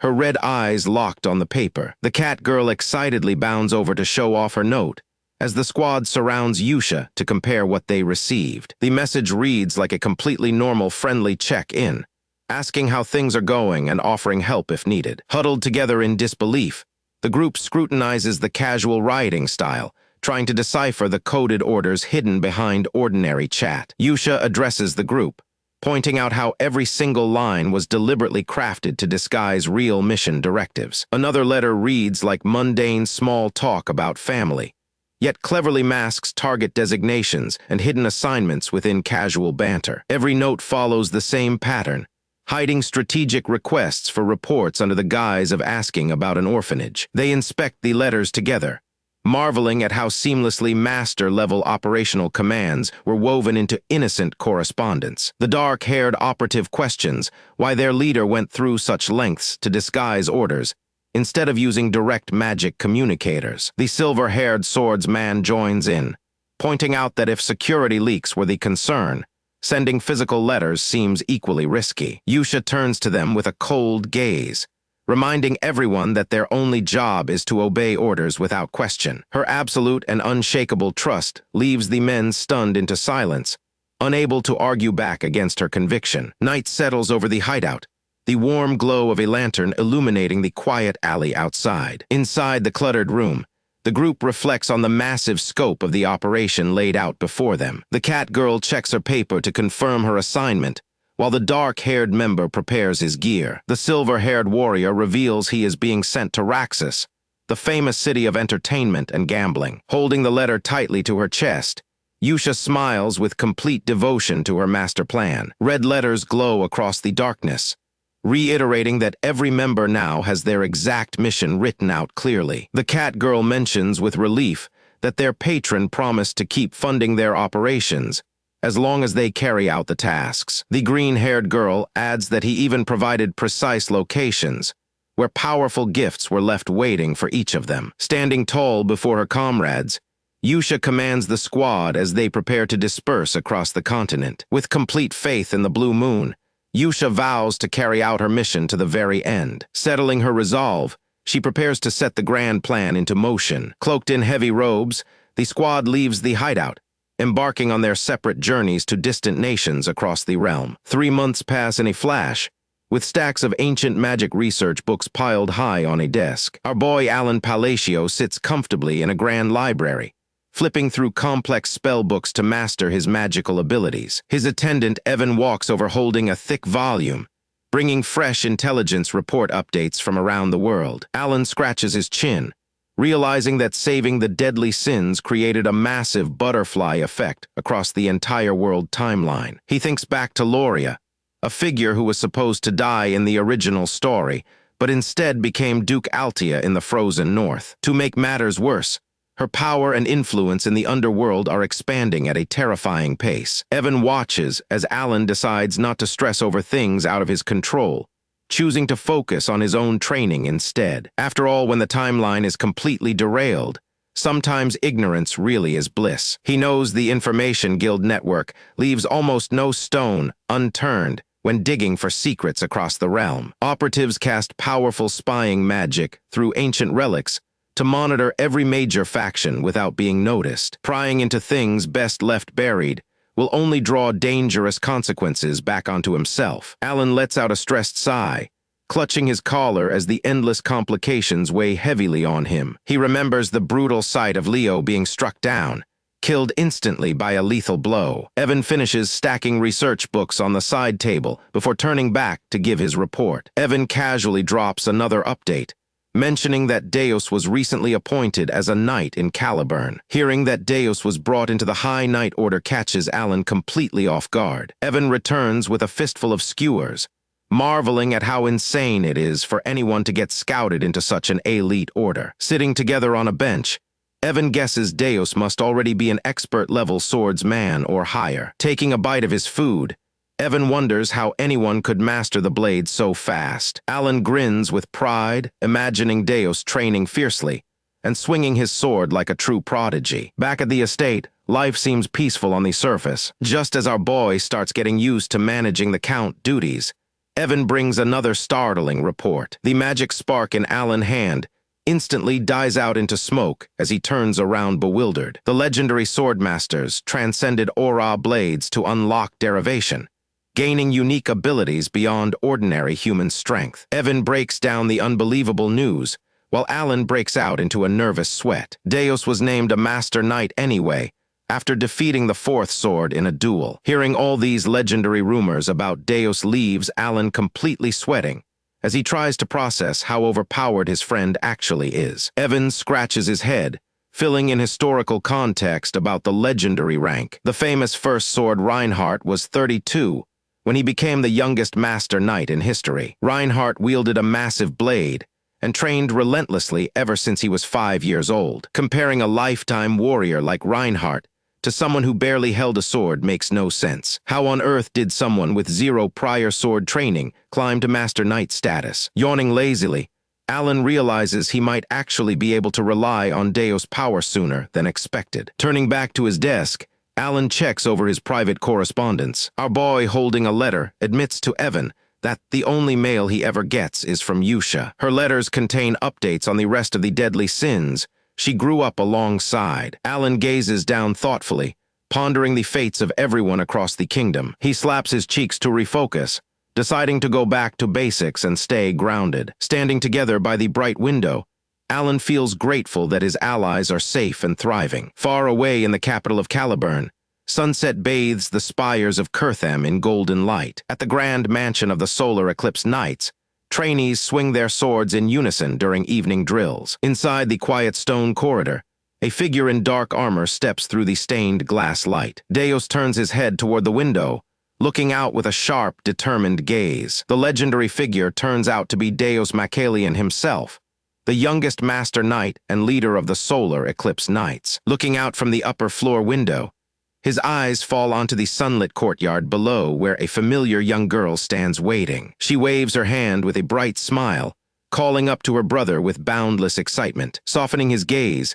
Deus offers her a rare, gentle smile from high above. His smile fades into quiet contemplation as dark memories resurface in his mind. Years ago, his whole world was shattered when dark, shadowy creatures tore everything away from him. Black tendrils ripped through his home, tearing his little sister right from his arms as he reached out in absolute horror. She cried his name, reaching toward him while the darkness dragged her down into the abyss. Helpless to save her, Pure rage consumed him as the dark shadow monsters stole his entire family. The shadows cast him aside, leaving him alone in the wake of total destruction. Locked away in a cold dungeon cell, the young boy sat in darkness, broken and hollow. His fingers clutched her hair accessory tightly to his chest, the last physical piece of his sister he had left. That was when Yusha appeared before him in the dungeon, descending in radiant magic to offer him a deal. Joining her under the blue moon, he threw himself into brutal missions, wielding deadly magic threads to slaughter enemy assassins without hesitation. Covered in blood after every fight,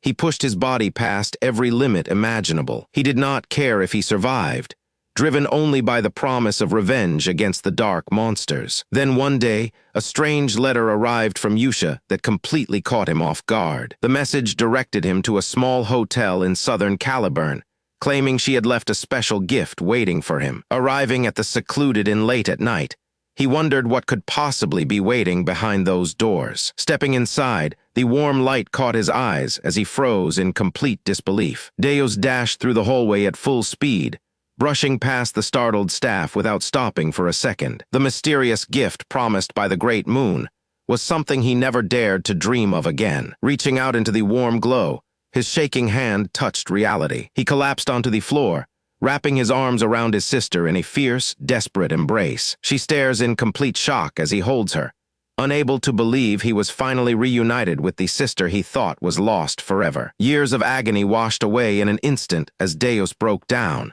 weeping uncontrollable tears of joy against her shoulder. Reuniting after so long, the young man drops to his knees and tightly embraces his sister in a tearful hug. Tears stream down his face as he clings to her, unable to believe she is actually alive. She reaches up with a gentle smile, softly wiping away his tears as relief washes over them. They sit together at a table sharing tea, finally able to breathe easy after everything they endured. Quietly gazing down at her cup, she reflects on the painful journey that brought them back together. For years in the pitch-dark dungeon, he waited endlessly for his turn to finally come. Grim memories recall stacked iron cages, filling a dark dungeon where captives were kept like cattle. When the terrible day arrived for his own execution, death seemed like an inevitable fate. Cruel cultists brought his young sister to an altar surrounded by bodies, preparing to sacrifice her next. Just as all hope faded, a bright flash tore through the darkness as someone swooped down to intervene. A powerful hand reached out in midair, snatching the terrified girl right from the cultist's grasp. Monstrous dark energy surged forward in complete fury, threatening to swallow the pair whole. Shadowy arms wrapped around the helpless girl, dragging her back down toward the abyss. Brilliant sword light slashed through the air, cutting straight through every dark shadow tendril. An elite warrior leapt through the chaos with a drawn blade, carving a path to protect her. Landing right in front of the sister, he stood as a shield against further harm. Back in the present, he recalls how a mysterious sponsor provided them with life-saving medicine. The letter was signed by Alan Palacio, promising continuous medicine and protection for both siblings. Examining the letter together, the brother realizes the incredible weight of what Alan did for them. Questions swirl in his mind as he tries to understand how Alan knew about their plight. He had never shared his family history with anyone, yet Alan seemed to anticipate every detail. Even Yusha, the sin of wrath, only knew part of the truth when enemy forces captured him. A sudden realization hits him like a bolt of lightning as the hidden truth dawns on him. His breath catches in his throat as every single unanswered question suddenly snaps into focus. Every baffling puzzle piece falls directly into place, fully illuminating Alan's grand master plan. Previously, he could not comprehend why Yusha was so anxious about Alan's calculated actions. Yusha had plotted her own scheme, completely underestimating the depth of Alan's true foresight. She foolishly believed a weapon could never act on its own, or outsmart its wielder. Now he realizes that he was the foolish one for doubting our boy's grand strategy. Our protagonist had stepped through that door with absolute confidence, assuring them that good things would come. Long ago, Alan had dropped subtle hints to guide the children left to survive on their own. Alan foresaw the entire tragic situation beforehand, quietly planting clues to ensure their salvation. Overwhelmed by deep gratitude and awe, a single tear slips down his cheek as he honors Alan's brilliance. His sister looks up in concern, calling out to him when she sees his sudden emotion. He gently rests his hand on her head with a reassuring smile, knowing they are safe under Alan protection. Alan had set up a web of fate so deep that even the darkest shadows could not escape his reach. His vast influence extended far beyond what anyone around him could ever possibly comprehend or escape. Back in the peaceful tavern, she brings her brother a fresh tray of hot meal. She smiles warmly, grateful to be living a peaceful life away from her tragic past. Soon, everyone will realize that no one can ever escape the web Alan has woven. Yusha reflects on his brilliant foresight, knowing in her heart that this is why she loyally follows him. A written directive ordered them to head straight to Caliburn and earn the title of knight. She was not following his orders out of blind obedience, but because his actions spoke for themselves. Her heart burned with a single goal, determined to repay the immense debt she owed him. Fueled by that quiet vow, the young warrior resolves to complete the mission entrusted to him. High above, a solar eclipse shines like a dark beacon over the kingdom. Inside the moonlit castle hall, two high-ranking figures stand before a grand arched window. An entire legion of disciplined knights stands in flawless formation, waiting for their commander's orders. This upcoming expedition is meant to serve as the very first stepping stone for the solar eclipse order. Every knight remains standing tall with unyielding loyalty, ready to march into battle without hesitation. They quietly wait for the day they can present a worthy reward that truly satisfies their savior. A dark sword rises toward the eclipse, heralding a new force rising in the shadows. Under the glowing purple eclipse, an imposing dark knight raises his sword to mark their grand birth. Their sacred vow is sealed beneath the glowing moonlight, demanding that every member prove their true strength upon the battlefield. The solar eclipse knights embark on a brutal expedition to wipe out the barbarians threatening the land. Back in the present, our boy relaxes in the courtyard, chuckling lazily that his kids have finally grown up. But right at that peaceful moment, a sudden gust of wind catches his research book and scatters his notes everywhere. He instantly loses his cool demeanor and scrambles around frantically, snatching floating pages out of the air like madman. Sweating from the sudden panic, he barely manages to grab every single sheet before it blows away. Once everything is back in order, he sits down to carefully document his ongoing research on magic phrases. His detailed notes explain how combining specific phrase words alters the fundamental nature of spells. Refraction strengthens the natural flaws within a completed spell, spreading its impact across a wider area. Remembering his past practice, Alan tests the spell, watching crackling mana burst from his hands. Another key concept is repulsion, which crushes the spell form and alters the projectile mid-flight. By compressing the mana density, repulsion completely changes how a fired spell behaves upon impact. Demonstrating the force, our protagonist unleashes a blinding beam of light directly toward the heavens. He also notes that adding blue light significantly amplifies parallel magic types like raw electricity. Standing on the cliff, Alan conjures lightning while noting that line of diffraction adds devastating penetration power. The electrified strike tears cleanly through the intended target, delivering a lethal critical hit with unbelievable force and demonstrating the absolute destruction of his newly modified spell. Keeping track of all these rules gives our boy a headache, as one wrong phrase completely ruins the spell. Alan reflects that in this world, ancient hand signs and magical phrases of Babylonia were long forgotten, leaving no records on where to find them. He spent countless hours digging through ancient texts and stacks of research to figure out how these lost spells were structured. Stepping out into the courtyard, Alan gets ready to test a complex sequence of spell formulas in real time. He locks his fingers into precise hand signs, channeling mana to initiate the ancient magic spell. Dense arcs of electricity ignite above him in the courtyard, crackling with volatile energy as the mana accumulates. He triggers fixation to lock the mana form in place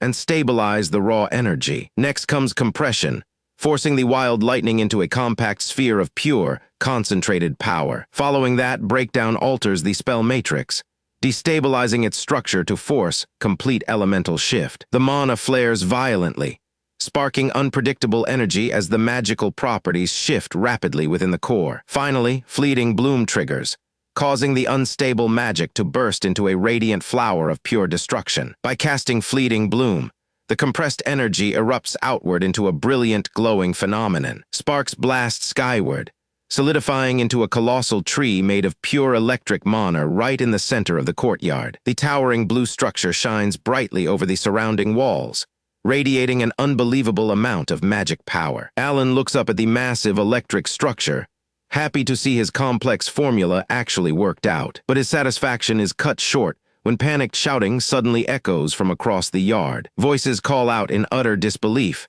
baffled by the absurd spectacle standing right before them. The onlookers gasp in horror, stuttering out whether that spell was actually an ancient origin magic. Alan panics in shock after suddenly spotting Kalia nearby. Meanwhile, the old scholar screams in sheer terror, realizing that using origin magic makes Alan as strong as a 7th circle mage. He stares in total confusion at the mention of origin magic, trying to recall how circle tiers are actually measured in this world. Alan stands there totally bewildered, having no clue that his simple spell experiment ranked anywhere near high-level archmage magic. Inside the reception room of the Palacio family, a red-haired noblewoman sits beside an elderly mage, quietly waiting in the grand hall. The woman reflects on her journey, knowing 2 clear reasons brought her here to meet Count Palacio today. Alan holds a powerful card, capable of delivering a devastating blow against the Zenonia faction. Back then, Lady Zenonia bound nobles in magical chains, controlling them through fear and complete suppression. Alan stood firm against that influence, unleashing his own terrifying magic to break her hold. Confirming Count Palacio's true intentions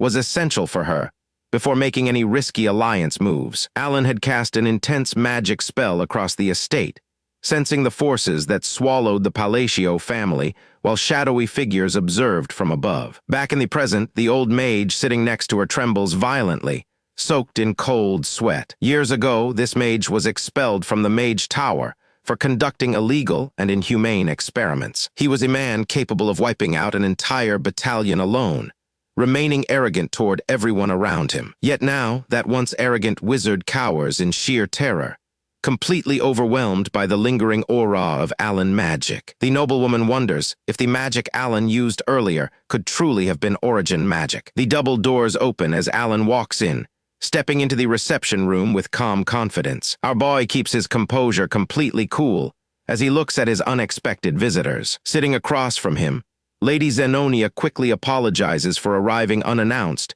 and causing any discourtesy. The red-haired woman perspires nervously, trying to maintain her composure under his intense focus. She carefully gathers her thoughts, preparing her response to clear up any misunderstanding between them. Alan listens patiently as she stammers through her explanation, keeping his full attention on her. He clasps his hands calmly over his knee, watching her every move with quiet focus. Alan narrows his gray eyes, carefully analyzing the mage and noblewoman sitting before him. He realizes that the spell cast earlier had no actual combat function, serving neither for offense nor defense. He lets them know that he saw through their grand magical display right away. The elderly mage gasps in total shock as his bluff gets exposed instantly. Alan internally feels relieved that the tension ended without any real fight breaking out. With the misunderstanding cleared up, the lady claims they were nearby on other business and just wanted to pay respects. Alan's gray eyes remain steady as he evaluates her explanation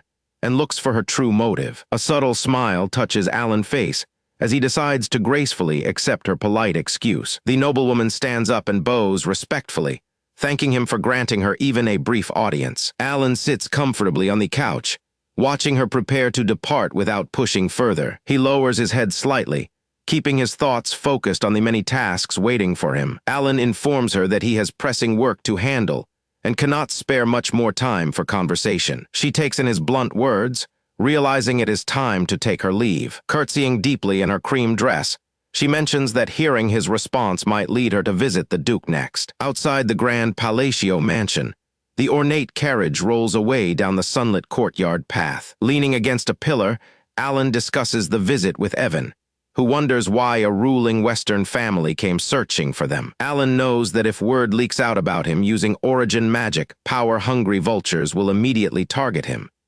In a dark fantasy world like this, showing too much strength just invites chaos. As Evan walks alongside him through the grand hallway, they consider why Zenonia would ever reach out to Altia, her direct rival in the underworld. The sheer headache of endless political schemes is already starting to drain him before the real trouble even begins. Meanwhile, the ornate carriage rolls smoothly down the sunlit country road, carrying Lady Zenonia away from the estate. Inside, Lady Zenonia sits across from her veteran mage, asking for his honest assessment of the Count. The elderly mage shakes his head with a serious expression, admitting that normal logic simply does not apply here. He explains that origin magic rewrites the very laws of reality itself, a privilege reserved exclusively for absolute archmages. Back when he observed that spell up close, every magical formula he knew was shattered in an instant. The foundational canvas of reality itself was literally being torn to shreds by that terrifying force. A dark, overwhelming entity loomed within that magic,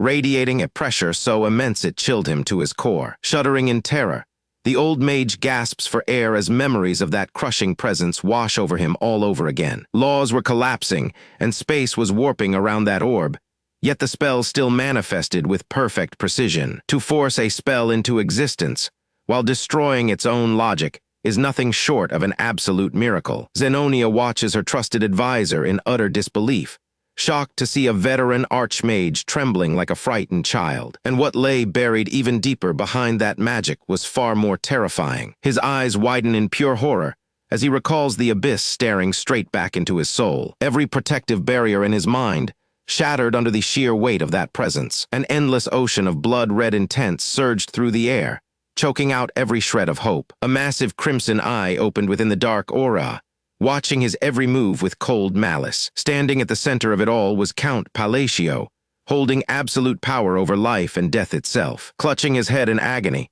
the old mage desperately forces himself to stop thinking before his mind snaps completely. Sweat drips down his face as he catches his breath, terrified of probing any deeper into the Count's true power. He looks up and delivers a final, absolute warning with complete conviction. His advice is simple and chilling. Never oppose Count Palacio or cross him under any circumstances. Lady Zenonia stiffens in realization, finally understanding that trying to outsmart the Count is completely useless. She decides her best course of action is to follow his advice and head straight to Duke Altia. Looking back at the distant estate, she realizes with a chill that she was playing right into his hands from the start, becoming just another pawn on his chessboard. Back inside the serene Palacio mansion, sunlight streams over the peaceful courtyard. Evan steps into the study, carrying urgent news from their intelligence network. Our boy sits calmly at his desk with a feather quill, looking up as his attendant approaches with a sealed report. When Evan reads the report aloud, Alan drops his quill in sheer disbelief, his mind completely blanking out. He panics in his head, wondering if his casual suggestion actually united two underworld giants into a shadow alliance that could collapse the kingdom. A quick memory flashes back to him, telling Lady Zenonia to visit Duke Altia, never imagining she would take his polite brush off so literally. Our guy faceplants onto his desk, praying to whatever gods are listening that this alliance is just a temporary misunderstanding. Taking a closer look at the paper, Alan sweats nervously while Evan waits for his next command. Alan tries to regain his composure while writing at his desk, but sweat drops roll down his face as he processes the terrifying news. He raises a hand to pause Evan, asking if their intelligence network gathered any updates regarding the children he sent away. Holding the report with a heavy sigh, Alan rubs his head, worried sick about whether Xiaoling made it safely to her destination. He imagines the worst-case scenario where poor Xiaoling collapsed somewhere in the wilderness and died, her soul floating away into nothingness. The official intelligence report includes details from a sealed letter sent directly from the distant eastern border. It describes the legendary artifact known as the Sacred Beast Gauntlet, boosting critical hit chance by 20% when equipped. Looking out his window,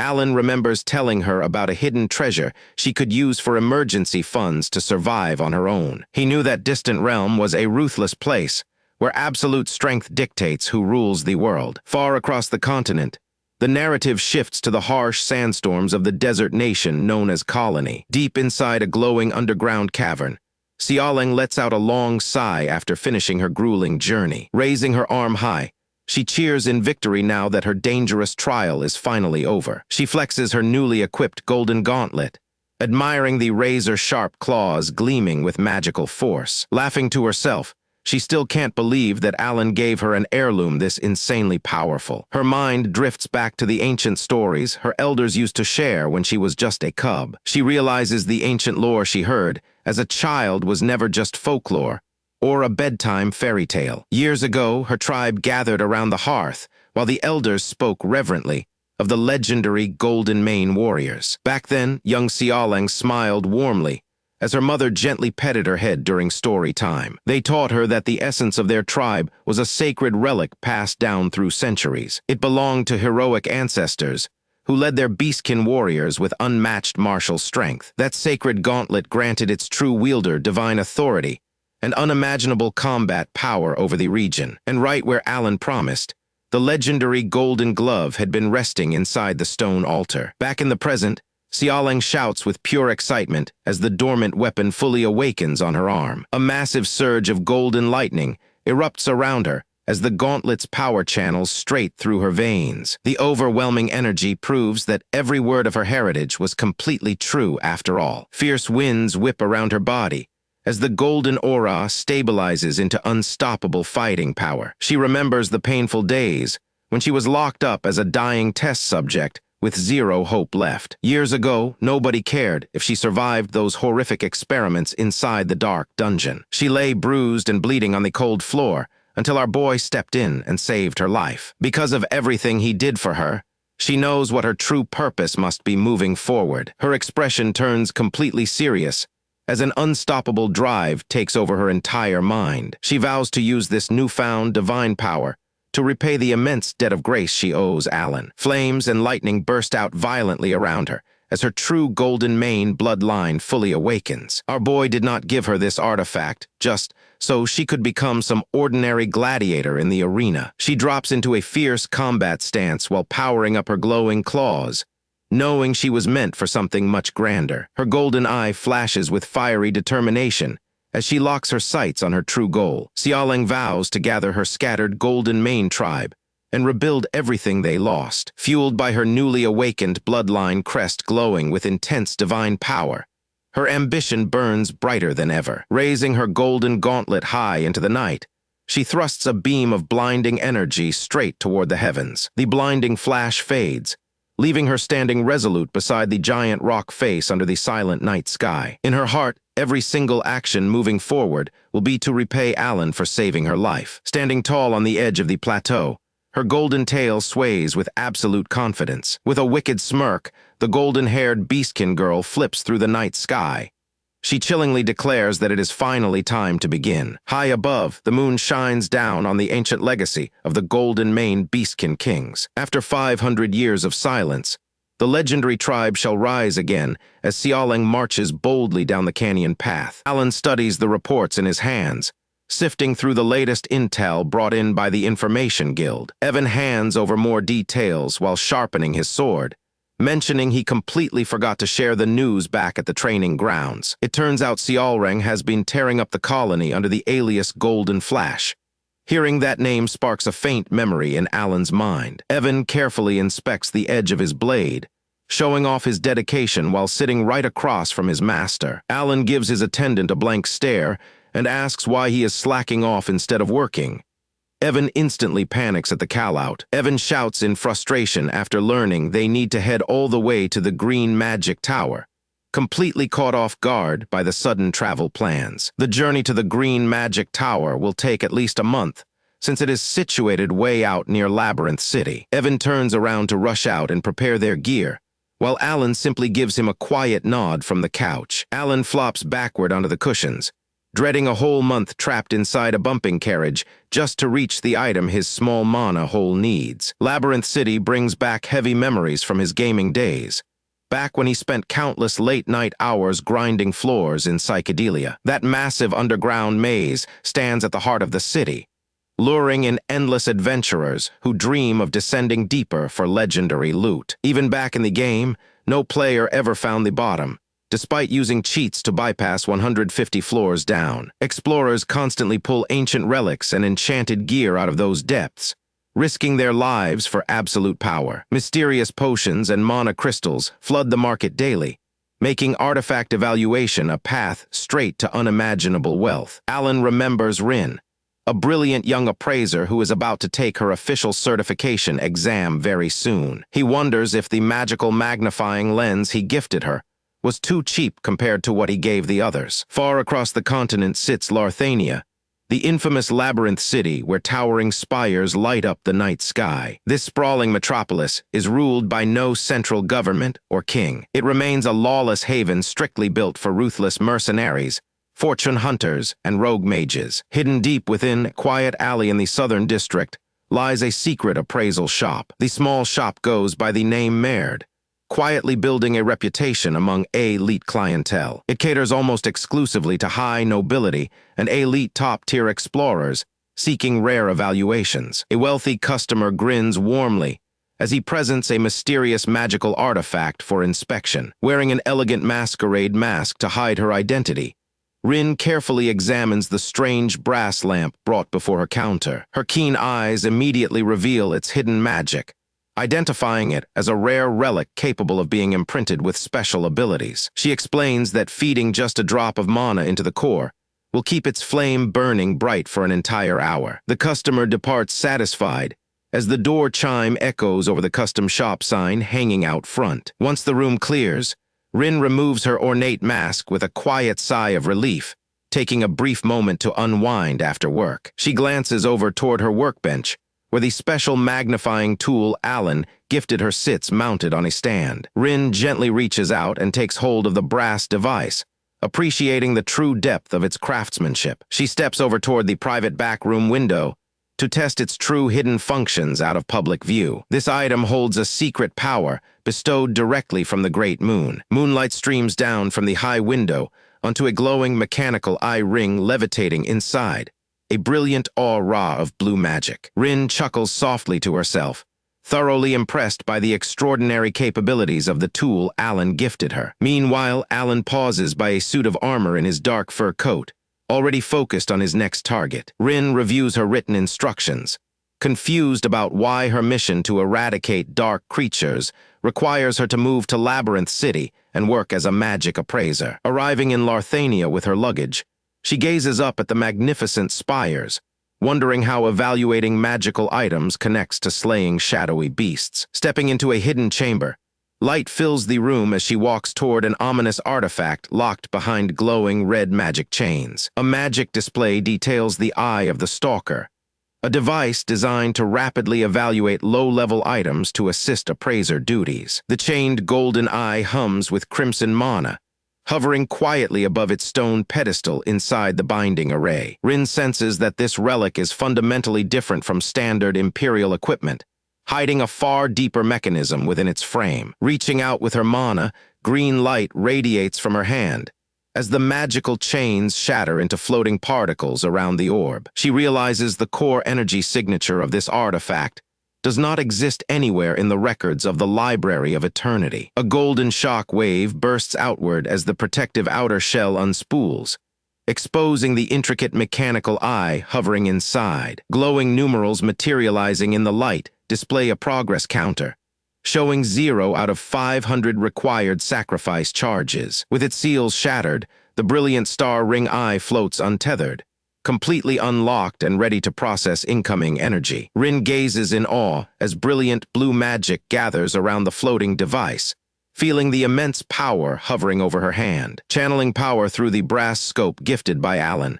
a golden beam strikes the eye ring, filling its count up to 248. Checking the device, Rin notes she still needs 252 more sacrifices before the artifact reaches full awakening. A subtle smile touches her lips as the true strategy behind the instructions from her master becomes crystal clear. Even though the grinding process sounds tedious, she is grateful that the gift from Alan speeds up the requirements so dramatically. Her objective requires accurately appraising incoming items, while tagging high-tier relics to serve as imprints for her master. Cradling the relic close, Rin smiles proudly, knowing her innate gift, the Library of Eternity, makes her the only person capable of this task. Her gaze turns fiercely determined, reminding herself that every single step brings her closer to wiping out the Black Wolf. 3 weeks pass quickly as an ornate noble carriage arrives outside the magnificent spires of the Blue Magic Tower. Inside the archives, Vice Tower Master Fenia Crayson clutches stacks of scrolls while glaring at her sudden visitors with visible irritation. Fenia bluntly demands they state their business quickly since she is swamped with work, leaving Alan and Evan standing in silence. Alan drops a sweat icon at her cold reception, realizing getting answers out of this overworked archmage will not be easy. He remembers from game lore that Fenia was an unmatched genius who reached the 8th circle at just 20 years old. Mages in this tower dominate forbidden magic research while holding a complete monopoly over crucial magical commodities. Because of their immense economic power, high-ranking tower mages hold authority rivaling top nobles. Stepping forward, our boy formally introduces himself as Count Palatio, expecting his rank to earn a bit of respect. Fenia ignores his title completely, frantically sorting through piles of documents across her desk like a stressed workaholic. Alan recalls her major role in the main story, specifically her brutal battles against ancient winged beasts. Swarms of monstrous gargoyles once threatened the realm, cementing her reputation as a formidable battle mage. These vicious beasts ripped through stone defenses, spreading absolute chaos until Fenia took the battlefield. Her formidable skills make her an indispensable ally that Alan must secure for the battles ahead. Fenia suddenly casts a magic circle directly through her eye, casting a sharp appraisal spell over Alan. Realizing she is scanning him without permission, Alan waves his hands as his structured presentation falls completely off track. A vein pops on her forehead in pure annoyance, completely sick of another noble expecting special treatment. Fenia slams her desk in frustration, yelling at Alan about the endless parade of people showing up with demanding requests every single day. Alan groans internally, feeling totally misunderstood and annoyed that she refuses to give him even a moment to explain his plan. Fenia cuts him off coldly, acknowledging that he needs a massive stunt to turn public opinion now that political rumors are spreading. Her overwhelming mana flares across the hall,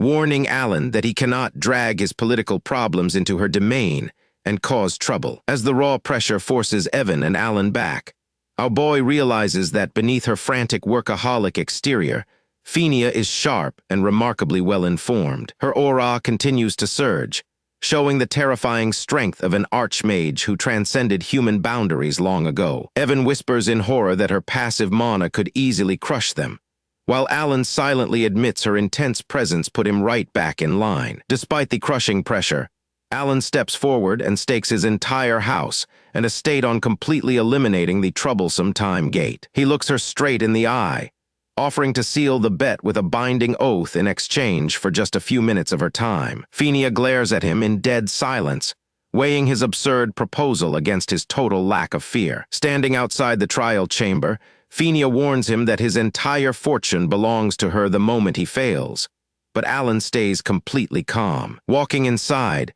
Fenia secretly wonders whether Alan is actually a brilliant strategist or just an incompetent lord who got lucky. After observing his casual tone, she concludes he must be an overconfident amateur marching straight to his own defeat. In normal circumstances, time gates dissolve on their own after 3 months, vanishing after spitting out a rare artifact. However, the anomaly inside the Blue Magic Tower was different, raging uncontrollably for more than 2 full years without stopping. Entering the ruined chamber, Alan and Fenia stand before a massive spatial rift torn open in the floor, radiating volatile magic. Fenia gestures toward the exit, telling him he can turn back and walk out right now if he realizes he cannot handle it. She watches him closely, fully expecting him to panic and back down the moment he feels the sheer violence of the rift. When Alan casually steps toward the anomaly, Fenia starts shouting at him to stop acting brave and leave before he gets hurt. Ignoring her warning, Alan calmly reaches his bare hand out toward the pulsing spatial tier. Fenia freezes in shock, unable to believe he intends to seal a spatial rift using his bare hand instead of a staff. In a panic, she activates her eye appraisal spell to scan his body and uncover what kind of magic he is channeling. Her appraisal pierces through his outer aura, but her breath hitches as the spell uncovers something horrifying hidden inside him. Beneath Alan's calm exterior, a surge of dark crimson energy violently uncoils within his soul. Deep within the dark magic, a malevolent red eye opens, glaring directly back through her appraisal magic. A giant demonic entity looms over Alan, filling the entire room with an ancient and overwhelming power. The terrifying aura shatters Phenia's composure as she realizes the true nature of the energy resting inside him. Staring into the glowing eye of an ancient entity bound to his spirit, her mind recoils from pure terror. Phenia stands completely paralyzed, finally understanding that the young noble in front of her harbors a power beyond human comprehension. Ancient magic circles spin into alignment as a mysterious force sees directly through the core essence of the spell. Complex clockwork gears and arcane runes slowly unlock, revealing a truth far simpler than anyone could have imagined. Sudden shock cuts through the mind, warning that forbidden knowledge must be stopped before it can fully take root. The blue-haired mage gasps in terror, struggling to suppress the overwhelming realization flooding her thoughts. She desperately tries to block her own mind, knowing that comprehending this reality is far too dangerous. Deep within her consciousness, a massive crimson eye snaps open, oozing pure demonic intent. Giant glowing red fingers reach down from the dark void, radiating intense aura. The terrifying red entity looms over her fragile mind, threatening to crush her if she dares step out of line. Overwhelmed by sheer pressure, she trembles uncontrollably and clutches her robes in fear. Standing before Alan's looming shadow in her mind, the immense demand forces her to yield, and she tearfully surrenders. The terrifying demonic eye glare intensifies, sealing its dominance over her broken resolve. A dark, sinister smile spreads across the void as the mental domain begins to fade away. Sweat drips down her face, while her eye, glowing with magic circles, twitches in utter panic. The complex magical array slowly dissolves into glowing light particles as the grand ritual finishes. Back in the stone chamber, Alan Palacio stands calmly with his back turned, while the blue-haired mage stands behind him trembling. Holding the small dark seal in his hand, Alan quietly announces that the gate is finally closed, causing her to flinch. Our boy calmly inspects the artifact in his grip, totally unaware of the sheer horror he just inflicted on her mind. She covers her mouth in terror, hiding her panicked face as she stands before him like a helpless captive. Stuttering frantically, she swears on her life that she will never reveal a single word of what happened to anyone. Alan blinks in confusion, wondering to himself if his simple attempt at bluffing completely failed. The moment Alan takes a single step forward, she jumps back in horror and screams that she will remain absolutely silent. Desperate to save herself, she begs him to believe that she can keep a secret. Wondering why she is acting so strange, Alan decides to ignore it and calls out to his attendant, Evan, to head back home. A sweat drop forms on his face as he glances back at her strange behavior. He lets out a quiet sigh, trying to wrap his head around the situation. She chases after him, holding out a wooden box filled with glowing blue mana recovery potions, begging him to accept them. Alan inspects one bottle in awe, realizing it is a handcrafted top-grade mana potion made by the Vice Tower Lord herself. Holding the glowing potion, he calculates that just 2 bottles are worth a small fortune in the lower ranks. As she mutters frantically behind him, Alan wrongly assumes she is just deeply grateful to him for closing the gate. Panicking completely, she offers to swear a binding mana oath, while Alan and Evan watch her in utter disbelief. Our boy sweat drops as he stares at her wildly spinning eyes. He realizes she must be vastly misunderstanding the entire situation, but before he can stop her, she initiates the spell. Heavy magical chains erupt from a massive glowing circle on the floor, whipping through the room to lock the oath in place. Blue chains swirl around both of them in midair, binding their souls together in an unbreakable contract of secrecy. Bound in glowing chains, Alan can only sigh and go along with her ridiculous misunderstanding as she twirls in relief. As their carriage pulls away from the spire, Evan wonders out loud if the bracelet Alan secured was truly the treasure from inside the gate. Sitting opposite his loyal attendant, Alan inspects the mysterious band on his wrist, eager to test its true magical capabilities. He carefully adjusts the artifact known as the Seal of the Unholy One, relieved that he managed to retrieve it without drawing unwanted attention. Alan knows the gems embedded inside can absorb and store ambient mana directly from the air around him,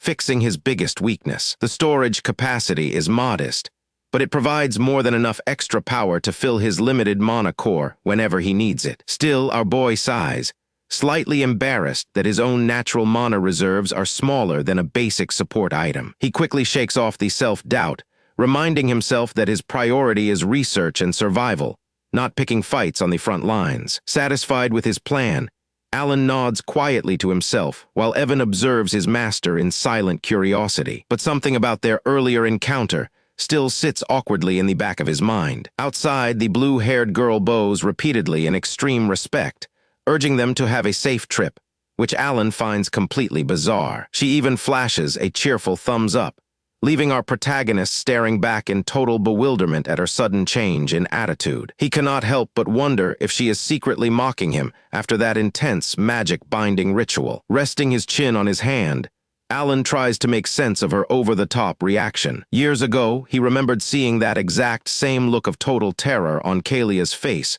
during their past encounter. Both she and her elder companion had looked at him like he was a monster, leaving an uncomfortable knot in his stomach. Back in the present, the blue-haired girl maintains her strained, nervous smile until the carriage rolls completely out of view. Shrugging it off, Alan decides not to overthink it, figuring everything turned out fine in the end anyway. Taking in the gorgeous weather, Alan relaxes inside his carriage as they ride smoothly along the scenic path.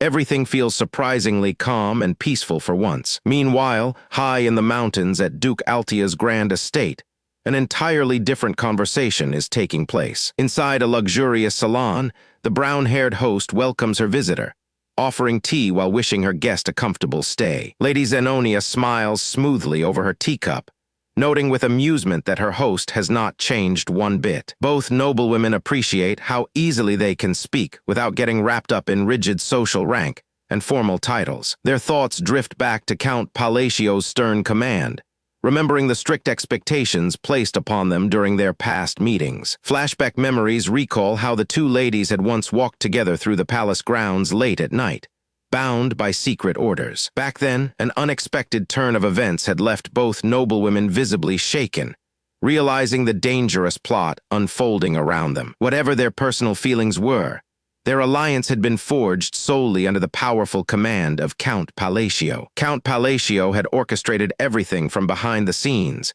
using his formidable influence to align the great noble houses. Because of his master plan, House Zenonia and House Acciana had formed an official pact, growing closer as strategic allies. Returning to the present, Lady Zenonia slides an official letter across the tea table for her host to examine. Altia picks up the document, her eyes narrowing in concern as she reads through the unexpected message. The letter contains precise details regarding secret ore shipments and tactical trade agreements between their faction territories. Zenonia explains the delicate nature of the request, stressing that they must handle this matter with utmost discretion. Listening intently, Altia carefully calculates the political risks involved before making her response. Zenonia admits with a wry smile that discussing these sensitive details head-on is indeed their safest move. They review the complex web of rival factions, carefully weighing where key lords like Baron Kenia and Duke Faldian stand ahead of the coming royal council. Altia realizes that Alan despises both the noble faction and the royal faction equally, leaving him on a dangerous path of his own. A dark thought flashes through her mind, questioning if his ultimate goal is to simply wipe out every power-hungry noble in the kingdom. Forcing herself to calm down, Altia takes a deep breath and insists they analyze his actions using pure logic instead of fear. They deduce that our protagonist plans to dismantle the current aristocracy entirely and establish completely new ruling order. The sheer magnitude of his hidden ambition leaves her breaking into a nervous, cold sweat. Everything suddenly clicks as she realizes why Alan built up her reputation and handed her such immense political backing. Zenonia smirks wryly, confirming they are finally seeing the true depth of our guy's grand masterpiece. With their newfound understanding settled, Zenonia leans forward and asks if they should outline their next move. Meanwhile, at the Blue Magic Tower, high-ranking scholars receive wild reports claiming Count Alan Palacio somehow resembles the magical gate itself. High above in her cluttered office, the Blue Tower Lord slumps over her desk in utter exhaustion while her subordinate confirms the absurd news. Pouting in sheer irritation, she can barely cope with her mountain of paperwork, let alone weird rumors surrounding Alan. Far across the territory, our boy suddenly breaks into an aggressive coughing fit out of nowhere. Sitting by a crackling campfire, His attendant Evan asks if he's okay, but Alan quickly blames a stubborn roasted sweet potato for choking him. Evan hands over his water skin to help him out, though he stubbornly claims the snack was totally worth the trouble. Staring into the warm evening sky, Alan sighs, eager to head back home while mentally calculating when Yusha's latest report should reach him. Over in a tranquil sacred city, heavy cathedral bells chime softly through the calm twilight air. Inside the luminous holy sanctuary, a hooded maiden strolls past sacred goddess statues and gardens of white lilies. Hidden beneath her pure religious vestments, a sly, knowing grin creeps across her face. It is Yusha, effortlessly playing the part of a sweet, holy nun while concealing her terrifying power as the sin of wrath. Selim Micardo finally returns to the blue magic tower, calling out cheerfully for his star disciple Pinia. Tower Master Selim opens the door and looks around, searching for his favorite disciple Pinia. He finds Pinia slumped over her desk, looking completely drained and unnaturally polite instead of short-tempered. Selim remembers that Pinia became Vice Tower Master at a remarkably young age, thanks to her monstrous magical talent. Her sky-high pride made her constantly reduce rookie mages to tears, yet Selim never corrected her arrogant behavior. He figured that once she reached the 7th circle, she would realize her limits and naturally learn humility on her own. Wondering if she collapsed from overwork, Selim asks if his long trip to the north left her overwhelmed. Instead of answering, Pinia just stares ahead with a hollow look, completely crushed by whatever recently happened to her. She reveals the unbelievable news that Count Alan Palacio managed to close the time gate entirely. When Selim asks how, Pinia nods, bound by an oath to remain silent. Seeing his notoriously proud disciple so thoroughly humbled by Alan leaves the Tower Master totally stunned by her complete transformation. Selim even tests the waters by patting her head, amazed she does not swat him away. She quietly sits there taking it, traumatized by the impossible magic she witnessed Alan cast. The Tower Master smirks thoughtfully, growing intensely curious about Count Alan Palacio's unbelievable power. A sudden explosion rocks the courtyard as heavy stone debris crashes down, covering the ruined testing grounds in thick dust. Alan exhales deeply, dispersing the residual magic floating around his hand after casting. Ever since gaining the mark of the corrupted, Alan has been aggressively researching magical phrases. His detailed notes outline crucial constraints, like avoiding repetitive terms and limiting active conditions to 4 at once. Experimenting further, he writes down a newly discovered rule about preparing specific setup phrases in advance. His attendant Evan walks up to him just as Alan finishes up his intense training session. Evan remarks on how Alan's magic seems to get exponentially stronger every single time. He points out that Alan's current output is on a completely different level than before. Looking at the giant crater smashed into the earth, Alan realizes second circle gravity shouldn't do this. While Evan praises his genius, Alan quietly ponders what could be causing this sudden surge in output. In the past, increasing spell efficiency required days of tedious practice, like sculpting clay. True mastery usually required constant fine-tuning, until a flash of real understanding finally lit up. Power was only supposed to grow gradually through constant refinement, never jumping wildly overnight. Evan interrupts his thoughts by handing over an official letter that just arrived for him. Opening the letter, Alan keeps wondering what could possibly be driving his sudden power spike. He considers if an Eastern curse ritual is at play, where receiving damage grants compensatory power. But he immediately rules that option out, since nobody around him comes from the Eastern region. That leaves divine power, which typically scales directly with the amount of faith one receives. Alan wonders whether prayers from devoted followers could be fueling his magic behind the scenes. Then he remembers his actual status as a minor count completely ignored by the underworld. Realizing a backwater noble wouldn't have worshippers, Alan admits it makes zero sense. Alan decides to put the mystery aside for now and focus on enjoying his walk. Meanwhile, in the holy kingdom of Rosario, the capital city of Rional sits under the moonlight. At the East Prayer House, Holy Nightloke walks into the courtyard toward a priestess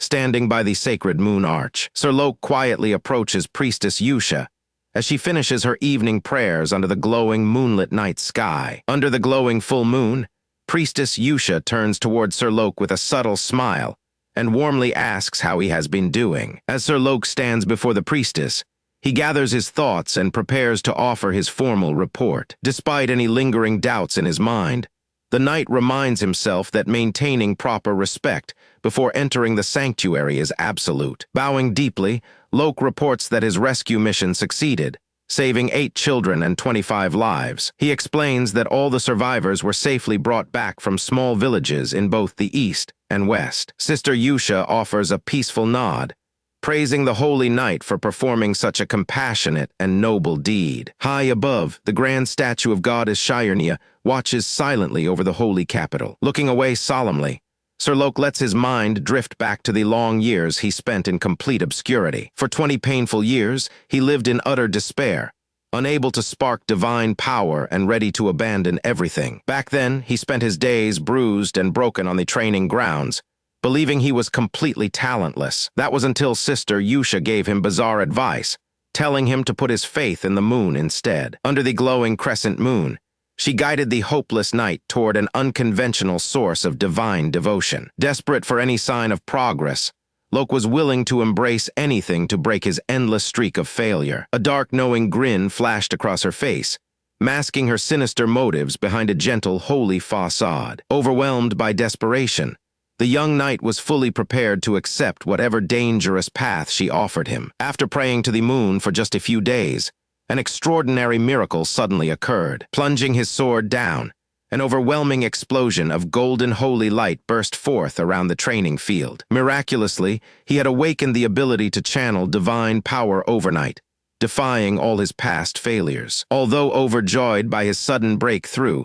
guilt quickly washed over him for succumbing to temptation. He realized with dread that his prayers had been directed toward the moon instead of goddess Shirnia. A terrifying fear gripped his heart that he had secretly strayed onto the forbidden path of heresy. Yet whenever he wielded holy weapons consecrated to the goddess, they glowed with brilliant light all the same. Because sacred artifacts responded perfectly to his devotion, Lok became convinced his power was genuine divine blessing. Back in the present, Lok directly asks Sister Yusha why she told him to place his faith in the moon. Smiling serenely, Yusha explains that abstract faith takes years to manifest, whereas worshipping something real yields immediate results. She points out that the moon is always visible in the night sky, giving him a physical object to focus his prayers upon. Her red eyes glint with subtle malice as she wraps her deceptive explanation in gentle religious words. She promises him that this sacred connection to the moon will stay by his side for eternity. Turning toward the massive window, the priestess dramatically spreads her arms toward the radiant night sky. Completely swayed by her eloquent logic, the young knight nods in understanding, all his former doubts fully dissolved. Addressing her reverently as sister, Sir Lok lowers his head and bows deeply in total devotion to the priestess. With a subtle smile, Sister Yusha asks if he would like to join her in prayer before the sacred statue. Placing his hand over his heart without hesitation, Sir Lok pledges to repeat the prayer as many times as necessary. A sharp, predatory gleam flashes in Yusha's red eyes as she sees how effortlessly the holy knight took her bait. The cathedral's heavy double doors swing wide open, revealing a vast hall packed with quiet worshippers sitting in pews. Gliding past the wooden benches, the fake priestess strides gracefully down the center aisle toward the front altar. Ascending the altar steps under glowing, stained glass, she positions herself at the head of the entire congregation. Bathed in vibrant purple light, Sister Yusha raises her arm to command the silent crowd to begin their prayers. Bathed in vibrant light beneath the full moon, Sister Yusha clasps her rosary tightly and offers up a sinister prayer to the great moon. Alan sits at his desk reading through his mail, hoping for good news. He sighs in disappointment. The letter is full of ordinary, everyday life updates. Exhausted, he slumps onto his desk as the boring news drags him down. He feels sad that Yusha is the only kid writing back to him lately. In their eyes, he's probably just some stranger who gave them a helping hand. At least he achieved his main goal of saving them from destroying the world. He taps his fingers against the parchment, trying to accept the quiet reality. Sitting back, he tries meditating to clear his mind and find inner peace. He mutters to himself, relieved that at least Yusha still checks in on him. Out of 5 kids he raised, only the eldest actually acknowledges his efforts. Tears fall down one side of his face, while he pretends he's completely fine. Suddenly, Evan bursts into the room, startling Alan right out of his seat. His attendant, Evan, brings in fresh intelligence reports gathered on the missing kids. Evan steps forward to report what the Information Guild discovered about their current activities. Hearing that Raiden somehow became a pirate captain leaves Alan completely lost for words. Evan sits down across from him to explain the wild rumors circulating lately. Reports claim Cialrang has grown absurdly powerful, becoming known as the fierce Baba Yaga. Alan questions how she could possibly surpass the strongest warriors so quickly. The legendary Lion King once joined forces with players as an unstoppable ally to destroy massive sea monsters. The entire military power of the colony is being reshaped by these crazy developments. Alan rubs his chin, asking for updates on what Deus has been doing. Evan reveals that Deus led his holy order into a brutal battle against barbarians. Deus personally executed Kurga of the Snowfield, one of the 8 barbarian chiefs. Standing atop the frozen peak, Deus planted his flag over the fallen chief. The brutal victory sent shockwaves across the entire northern snowy region. Evan explains that Kurga was the head of a terrifying barbarian clan. Evan points out that these wild barbarians transform into terrifying beasts through forbidden ancient rituals. Alan recalls fighting those same beastly barbarians and their god in his previous life. He wipes sweat from his forehead, glad he doesn't have to face them. Evan pivots to the next report, while Alan sits back in his chair. Our boy takes a breath, feeling relieved that things are mostly going well. Evan mentions Rin opened up her own appraisal shop and is doing great. His expression turns dead serious as his mind circles back to the wildest report. He locks his fingers together, asking Evan to clarify if Raiden really became a pirate. Evan confirms the pirate news, pointing toward the lawless waters off the distant coast. Raiden had somehow conquered the largest island chain, claiming the mantle of Supreme Pirate Captain. Hearing the wild update, Alan panics and screams out in total disbelief. He remembers laughing at an old forum post about raising a pirate, only for it to become reality. Clutching his hair in despair, our boy grieves how his peaceful plans went completely sideways. As a rare sea godkin, Raiden moves through deep water with total freedom. Alan had originally suggested treasure hunting, knowing the ocean floor hid ancient lost relics. It was supposed to be a safe profession focused on gathering gear and tracking down enemies. Evan gives an encouraging clap, while Alan sits slumped over in pure defeat. Our boy still cannot wrap his head around how Raiden beat the reigning island lord. Every pirate captain in these waters is a superhuman powerhouse who rules the high seas. Losing a naval battle was practically unthinkable for commanders of that legendary tier. Alan figures Raiden must have salvaged broken over power relics buried deep under the waves. Back in his past life, he spent countless hours mastering the treasure hunter mini-game. Years ago, he spent late nights glued to his handheld screen, clearing every secret location. Back in reality, Alan buries his face in his hands as the absolute absurdity of the situation hits him. Evan nervously asks if he is doing all right, while Alan groans in defeat, unaware of trouble brewing in the coastal city of Raxus. Beyond those sunny shores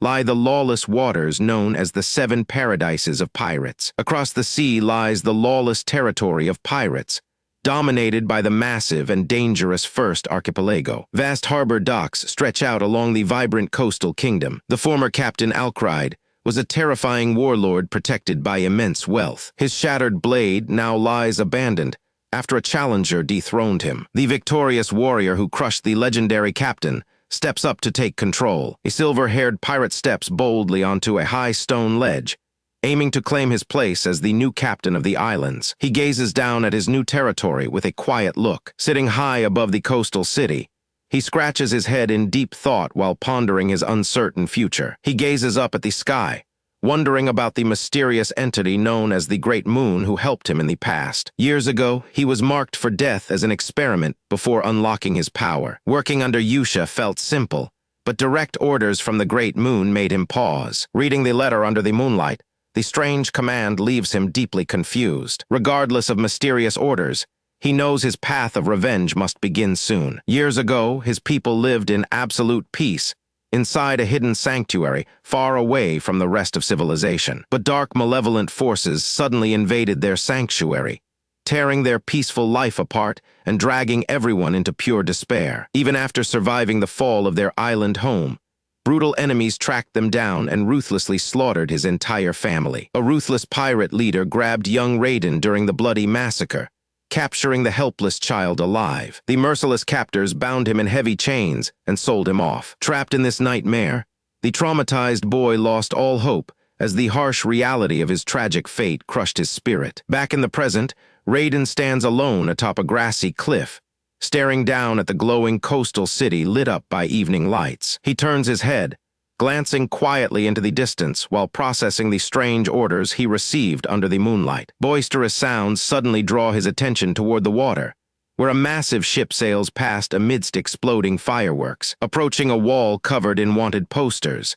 His eyes narrow as he notices the faces of notorious pirate captains pinned in plain sight. Out on the sea, the pirate crew celebrates loudly under glowing lanterns, completely unaware that someone is watching them from the shoreline. The crew pours wine and cheers merrily, reveling in their unearned freedom while enjoying a festive night at sea. Their scarred captain puffs on a cigar and boasts that only chosen pirates receive the heavenly protection of boundless wealth across the 7 archipelagos. Seeing those faces brings everything back, instantly identifying the very bastards who slaughtered his parents years ago. A cold realization hits Raiden as he connects the dots, understanding that his assigned treasure hunt mission aligns directly with his sworn vengeance. He decides to pretend he is merely following orders, using this directive as the perfect cover to pursue his personal vendetta. Raiden seethes silently at the realization that his enemies have somehow obtained massive power after all these years. He scoffs inwardly at their sacred leader, knowing the so-called Heavenly King has been spreading blatant lies to manipulate everyone. True divine strength does not come from stolen riches, but through an ancient ritual using the sacred body of the sea godkin. Through sacred ancient rituals, a worthy follower can awaken the tremendous ocean power granted directly by the sea god Clyde. His people used to gather in sacred circles, kneeling together in deep reverence to offer prayers and perform the holy water ritual. Yet every captain of the 7 archipelagos somehow managed to wield that exact same godlike power. The floating wanted posters drift past like burning memories as the horrific truth finally dawns upon him. While those ruthless pirates celebrated under brilliant fireworks, corrupt hunters were committing an unfathomable atrocity in secret. Dark aura erupts around Raiden as pure, unadulterated fury consumes his entire soul. His glowing eyes pierce through the shadows with horrifying intensity,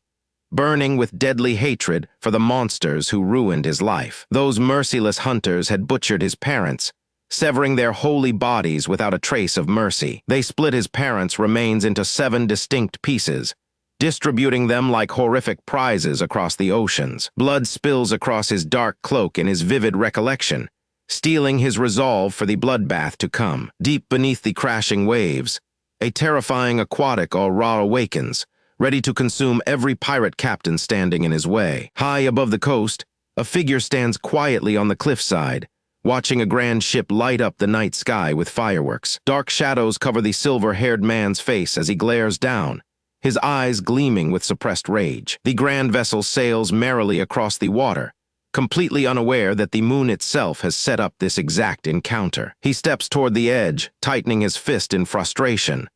Pure hatred drives him, but he knows striking right now would be reckless. Down on the deck, the passengers party without a care, wielding incredible powers granted directly by the sea god. Their supernatural strength makes them formidable opponents, far beyond what any normal warrior could ever hope to challenge directly. But he has no intention of giving up. He turns his attention to the mysterious treasure hanging around his neck. Lifting the golden pendant into the moonlight, he reflects on why this sacred gift was bestowed upon him in the first place. Every piece of this grand board was set by fate, leaving nothing to mere coincidence. Dangled against the giant glowing moon, the artifact frames the target vessel resting on the calm waves below. He presses the shining relic close to his forehead, focusing every ounce of his willpower into its dormant energy. This artifact was gifted to pave the exact path required for his ultimate vengeance. Opening one cold, sharp eye, he vows to use every tool at his disposal to crush his enemies. Casting his mind back, he remembers the sunny tropical coast where his intense transformation first began. Back then, without hesitation, He stepped right over the edge of a sheer seaside cliff, plunging hundreds of feet through the open air. He hurled himself straight down into the crashing ocean below. The sea swallowed him whole as he dived deeper and deeper into the crystal-clear depths. Deep underwater, the golden necklace began to resonate with the ancient sea currents surrounding him. Swirling currents wrapped around his head as magical energy activated right before his eyes. Thanks to Amrita goggles, another gift from the Great Moon, the murky ocean depths became crystal clear to his sight. The magical lenses instantly pointed out forgotten artifacts buried under the sea floor. Opening the sunken chest, he claimed rare magical jewelry that easily bridged the gap in his physical strength. By the time dusk painted the horizon, he emerged from the ocean waves back onto the shore. Equipping golden power anklets around his ankles, he felt ancient magical force surging through his veins. Returning to the cliff with the treasure in hand, he marvels at how fate brought his enemies straight to his doorstep. The ocean did not just deliver his targets, it armed him with the precise power needed to destroy them. Torrential streams of water magic spiral around his body, answering his command effortlessly. A wicked smile spreads across his face as he clutches his pendant, overwhelmed by the rush of newfound strength. He whispers the name of the realm, ready to make the entire archipelago tremble. Standing proud with his newly acquired treasure, he looks like a man completely transformed by divine favor. A solemn warning echoes in his mind, reminding him never to lose sight of his purpose. He remembers Yusha sitting high on a rooftop at night, softly reminding him that every sacrifice is for the great day. Shaking off the memory, he wonders if that distant promise was all it took to reshape his fate. That unshakable trust settles deep into his heart, burning brighter than ever before. With tears of intense resolve spilling over, a dangerous grin breaks out as he prepares to strike. A brilliant full moon shines against the dark night sky, capping off the ancient oath made for the Great Moon. 3 months quickly pass as the stifling summer heat finally fades away into cool autumn air. Autumn leaves drift down,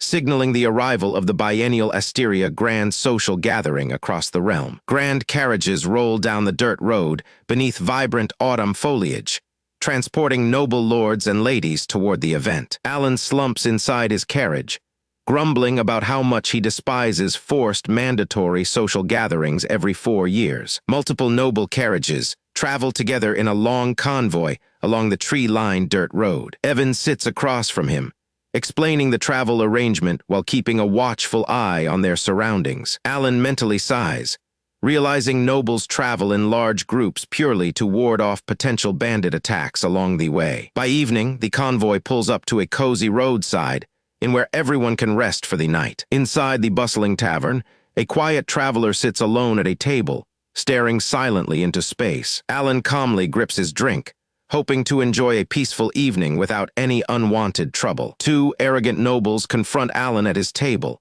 mockingly asking if his family treasury is bankrupt after inheriting his title. They burst into obnoxious laughter, openly mocking him while Alan silently sips his drink without reacting. Alan mentally notes how full of venom these guys are, wishing they would at least talk behind his back instead. Years ago, the Palacio family built a fierce reputation as notorious scoundrels who ruled the Eastern underworld. Back then, the Palacio family dominated the Eastern criminal empire, sitting atop mountains of gold through fear and power. Having taken over, Alan felt satisfied with a comfortable lifestyle and completely washed his hands of criminal business. He enjoys lounging comfortably on his plush bed, knowing he earns plenty without risking his neck in dangerous underground schemes. With the top predator stepping down, hungry scavengers immediately begin circling to snatch up the vacant territory. Desperate bottom feeders now fight aggressively among themselves, trying to seize control of the Eastern underworld vacuum. Savage rival factions push forward into the dark,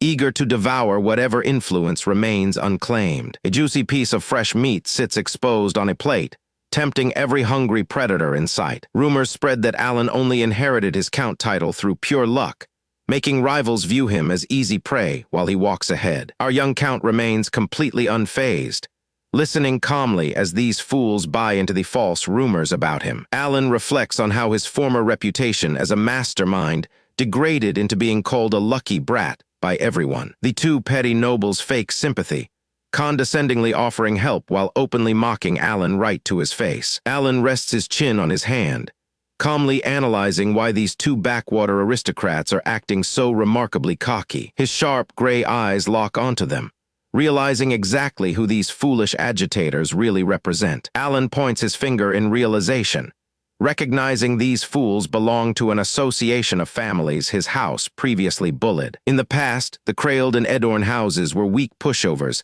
constantly shoved around by the powerful Palacio family. Now that Palacio appears weak, both men vent years of bottled-up humiliation through angry, exaggerated tantrums. Alan shrugs in annoyance, knowing he was not even the one who bullied their families back in the day. Comparing them to petty internet trolls, our boy sits back just as Evan returns carrying a bowl of grilled corn. Alan decides not to give these pathetic provocateurs another second of his valuable time or energy. Completely ignoring the pair, Alan turns to ask Evan where he was, who casually answers that the kitchen was handing out snacks. Evan presents their evening snack, serving up fresh roasted corn that smells absolutely incredible. The cobs look thoroughly roasted and packed with flavor, making for a great evening treat. Alan and Evan happily dig in, completely tuning out the angry commotion going on nearby. To Alan, the two loud agitators throwing insults look just like trashy rappers dropping a weak diss track. He chuckles that their endless yelling sounds like background music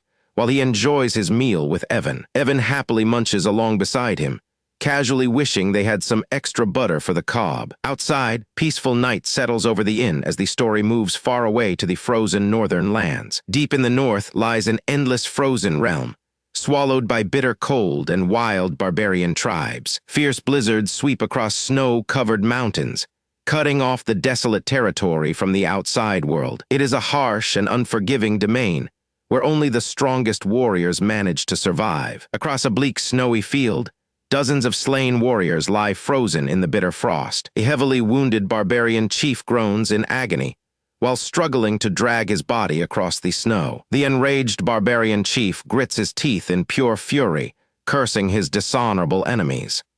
As one of the 8 legendary warrior leaders, he refuses to let his pride be trampled. For a warrior tribe that lives for battle, nothing matters more than fighting with pride and dignity. Years of tradition taught them that dying mid-swing on the battlefield is the ultimate honorable end. Falling in fair combat brings eternal glory to a warrior, granting them a place among legends. To these proud barbarians, dying honorably in true combat is the highest form of glory. Dark ink like blood splatters across the frozen snow, painting a tragic scene of dishonorable defeat. The chief remembers falling right into a coward trap after an enemy knight falsely offered a duel. A cheap backstab pierced his chest, inflicting a fatal blow through pure cowardice and treachery. Collapsing onto the freezing ground, the chief coughs up blood as his remaining life fades away. Shattered blades and severed limbs lie scattered across the bloody snow, beside faint strands of purple all raw. Bleeding out, the dying chief laments that he cannot die peacefully after suffering such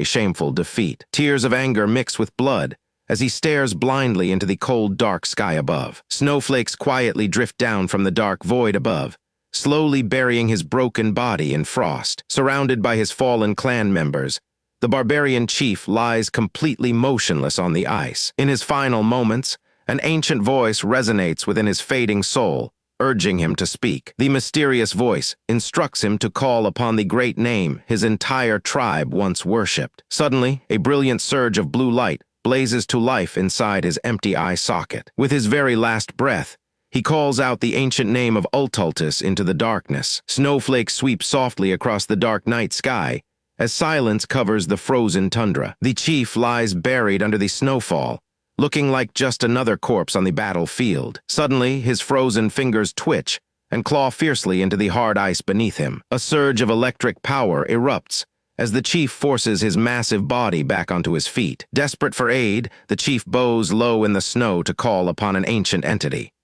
In response, a mysterious glowing figure with long blue hair materializes before him. Blue magic erupts in a violent shock wave, shattering the quiet frozen night as the ancient power unleashes its full force across the snow. From deep within the blinding aura, a chilling grin parts through the shadow, revealing gleaming white teeth as raw godlike energy surges. Swirling darkness wraps around the towering entity as blue spiritual light floods the entire tundra, signaling the awakening of something truly terrifying. As the grand procession of carriages journeys down the autumn road, an uncomfortable tension hangs heavy among the traveling nobles. Arrogant aristocrats mock Alan Palacio for his simple meal, but our boy stays unfazed and continues eating without giving them a second glance. Alan knows better than to feed the trolls, treating their childish insults like basic gamer etiquette and completely tuning out their background noise. Down at the nearby river, Evan wades into the clear water with a net and scoops up a massive fresh fish for supper. Night falls over the camp, and the order is given for everyone to settle down and rest until morning. While Alan and Evan happily roast their fresh catch over a cozy campfire, the petty nobles fume in utter frustration after being totally ignored. Unable to stomach the insult, the arrogant noble whispers back and forth with his companion, plotting their next move in the shadows. Alan munches happily on his hot meal, while Evan offers to take down the loudmouths, as the snobbish nobles continue grumbling in the dark. Deep in the forest, the conspirators decide to execute their secret plan immediately and make their move into the underworld. They celebrate among themselves, thrilled that they no longer have to tiptoe around the Palacio family and can finally break free. Visions of unfathomable riches and influence drive their greed, desperate to seize the power hidden within the underworld realm. The two scheming aristocrats share a sinister grin, completely blinded by the massive wealth they expect to gain. The two scheming aristocrats share a sinister laugh together.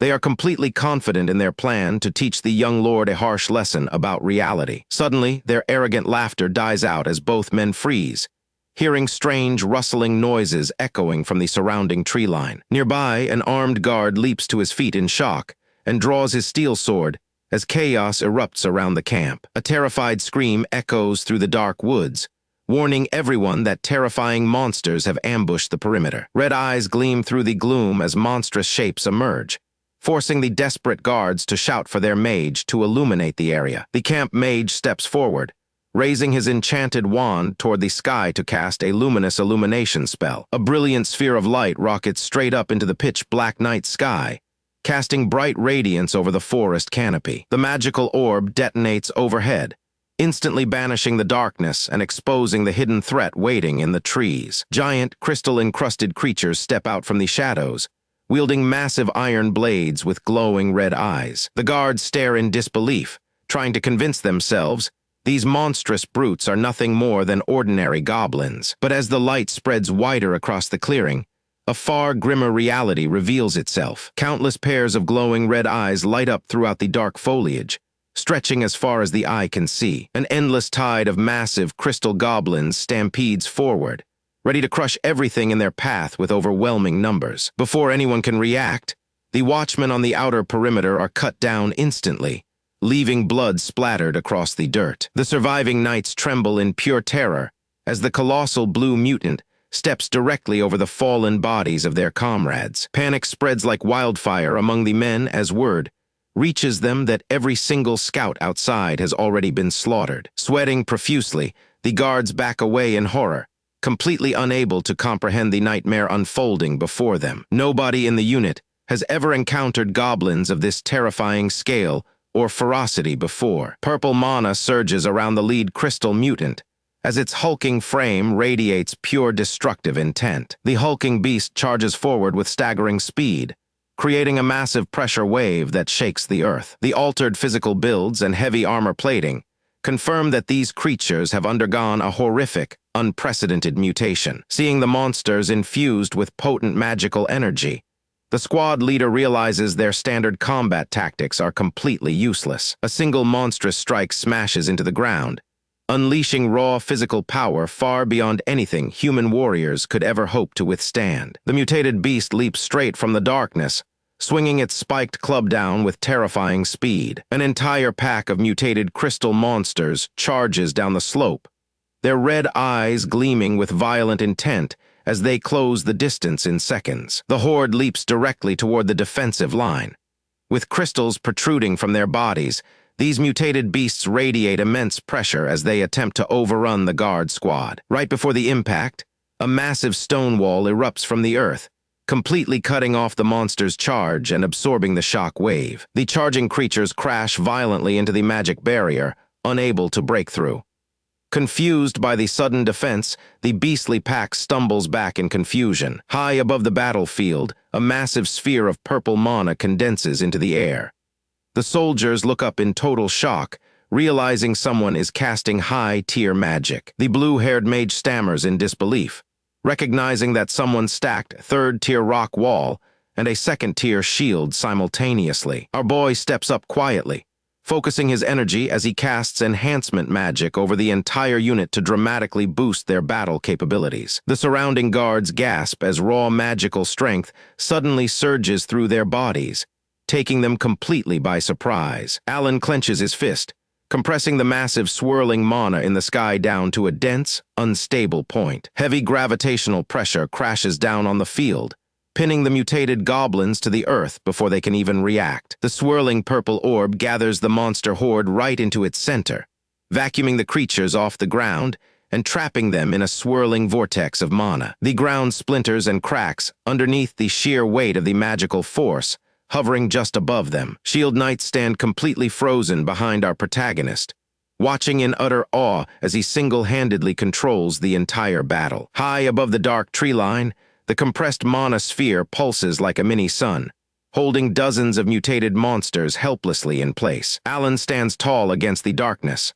With a quick clench of his fist, the jeweled bracelet on his wrist glows with intense elemental energy. Deep inside the core of the sphere, the dark crystal energy begins to crack under the overwhelming pressure. Fissures shoot across the outer barrier as the internal mana reaches its critical threshold. Raising his open hand, our boy channels the final wave of magic needed to trigger the collapse. Brilliant light bursts from his palm, signaling the ultimate release of compressed force. The magic bracelet flashes brightly, and the giant sphere detonates with catastrophic force. The explosion vaporizes the trapped monsters in an instant, sending shockwaves ripping across the valley. As the smoke clears, Alan lowers his arm while the cowardly nobles gawk in total silence.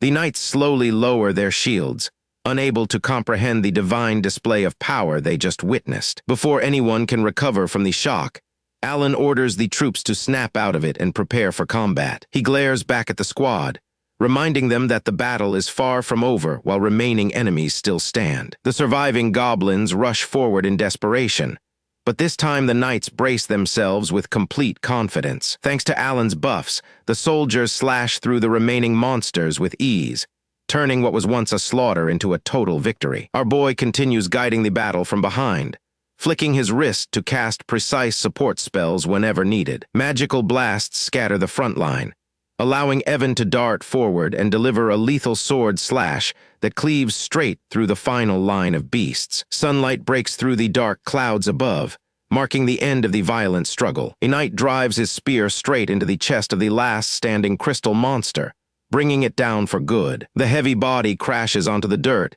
as peace finally returns to the forest. The battlefield falls completely silent under the morning sun, strewn with the defeated remains of the mutant horde. Hiding behind the trees, the cowardly nobles finally peek out, utterly stunned that everyone actually survived the ambush. A collective sigh of relief echoes across the clearing as the threat finally passes. Catching their breath, the exhausted knights look at each other with triumphant smiles, amazed that they pulled off an impossible victory. The surrounding knights stare at Alan from behind, wondering who on earth this mysterious young man could possibly be. Nobody can wrap their minds around how a supposed nobody managed to single-handedly save them all. But behind that cool posture, Alan is internally freaking out over how close he came to dying. Cold sweat runs down his face as his heart pounds wildly from the sheer terror of the fight. His daily spell limit slightly increased, but running out of mana mid-battle left him completely defenseless. When Evan walks over to check on him, Alan quickly plays it cool and insists he's fine. Evan remains worried, knowing full well how terrifying it was for his master to be rendered helpless. Alan looks down at a dark crystal shard left behind on the bloodstained dirt. Something feels wrong, making him question why a divine descent occurred so early in the storyline. This eerie phenomenon only takes place when an outer god attempts to force its way down. Whenever an outer god influences the realm, the surrounding magic field corrupts everything nearby. Local monsters absorb that violent energy, becoming insanely aggressive and physically enhanced. Walking past the pile of monster corpses, Alan carefully ponders the alarming implications. These beasts were clearly influenced by fringe outer gods interfering ahead of schedule. In the game timeline, these cosmic entities should only appear after the 5 great sins break the world. Seeing shattered crystal relics, this early proves that history is already derailing from its original course. The crystal reveals alarming visions, signaling that destructive forces will soon descend upon this realm. Alan clutches his head in frustration, wondering why this is happening before the children even awaken. With events spiraling out of control, his future knowledge is rapidly becoming unreliable. Red autumn leaves fall quietly from the trees as the calm returns to the forest. Knowing danger is looming, Alan tells Evan they must gather fresh information as soon as they land. He knows that if things keep escalating at this rate, heads are going to roll very soon. Behind them, the terrified nobles are still shivering from the shock of the violent ambush. By the next day, the group finally arrives at the majestic estate of the Rodiger ducal house. The long carriage journey completely wrecks our boy, leaving him nauseous and clutching his stomach. Carriages line up around the grand cathedral as aristocratic guests arrive for the upcoming gathering. Evan ends up having to drag a miserable Alan up the steps, while he just wants a bed. The grand hall is packed with high society nobles, all glittering under massive gold chandeliers. Evan takes in the view, noting how everything is coated in pure gold just to flex wealth. Nearby chatter praises Duke Rodiger, but Alan keeps walking without paying them any mind. Wealthy aristocrats giggle behind their fans and toast with fine wine across the room. Knowing how corrupt high society can be, our boy decides it is best to keep his distance. Before he can slip away, a hesitant voice stammers out from right behind him. 2 sweating noblemen approach Alan with overly desperate smiles, pleading for just a moment of his time. They immediately start offering him the highest quality meat produced from their personal territory. Not stopping there, they offer full shipments of premium food and chests overflowing with gold coins. Alan crosses his arms with a cold stare, wondering why these guys are suddenly trying so hard to bribe him. Seeing his terrifying glare, both nobles instantly break into a panic, believing they just triggered a life-threatening emergency. Their minds spiral into sheer regret,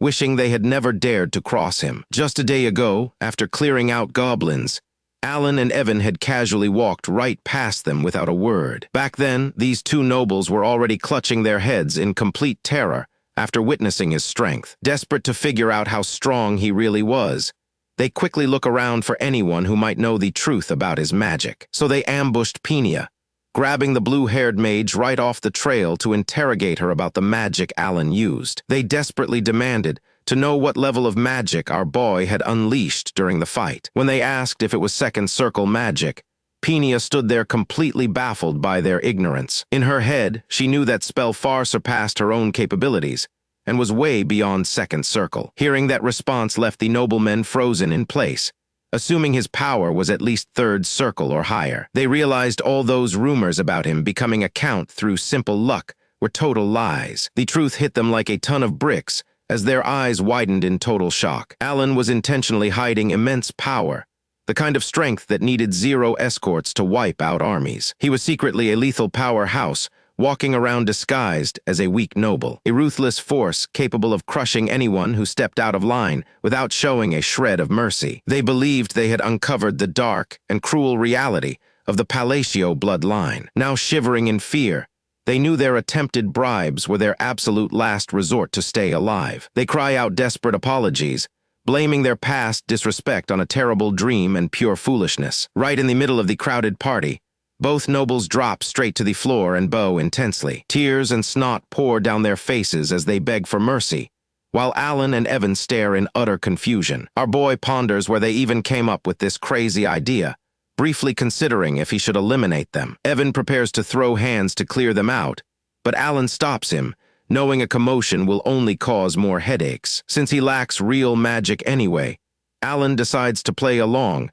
secretly smirking while letting them stay terrified. The noblemen remain pinned to the floor, shivering uncontrollably on their hands and knees. Tears keep streaming as they grip their hands together, convinced their lives are completely over. They scream out in absolute terror, utterly convinced that the deadly count is about to wipe them out right on the spot. Meanwhile, over at the banquet table, a mouth-watering spread of fresh pastries and egg tarts sits untouched. Alan decides to wander over to grab a snack, while keeping his ears open for any noble gossip. He picks up a warm egg tart, playing it cool while scanning the crowd. Off near a pillar, two shady aristocrats are huddled together whispering in secret. Using a subtle pulse of mana, our boy enchants his hearing to tune straight into their private conversation. The men begin gossiping about a political alliance between Duke Altia and Count Zenonia. They whisper about how those two powerful houses are coming together to form a massive new faction. Alan brushes it off at first,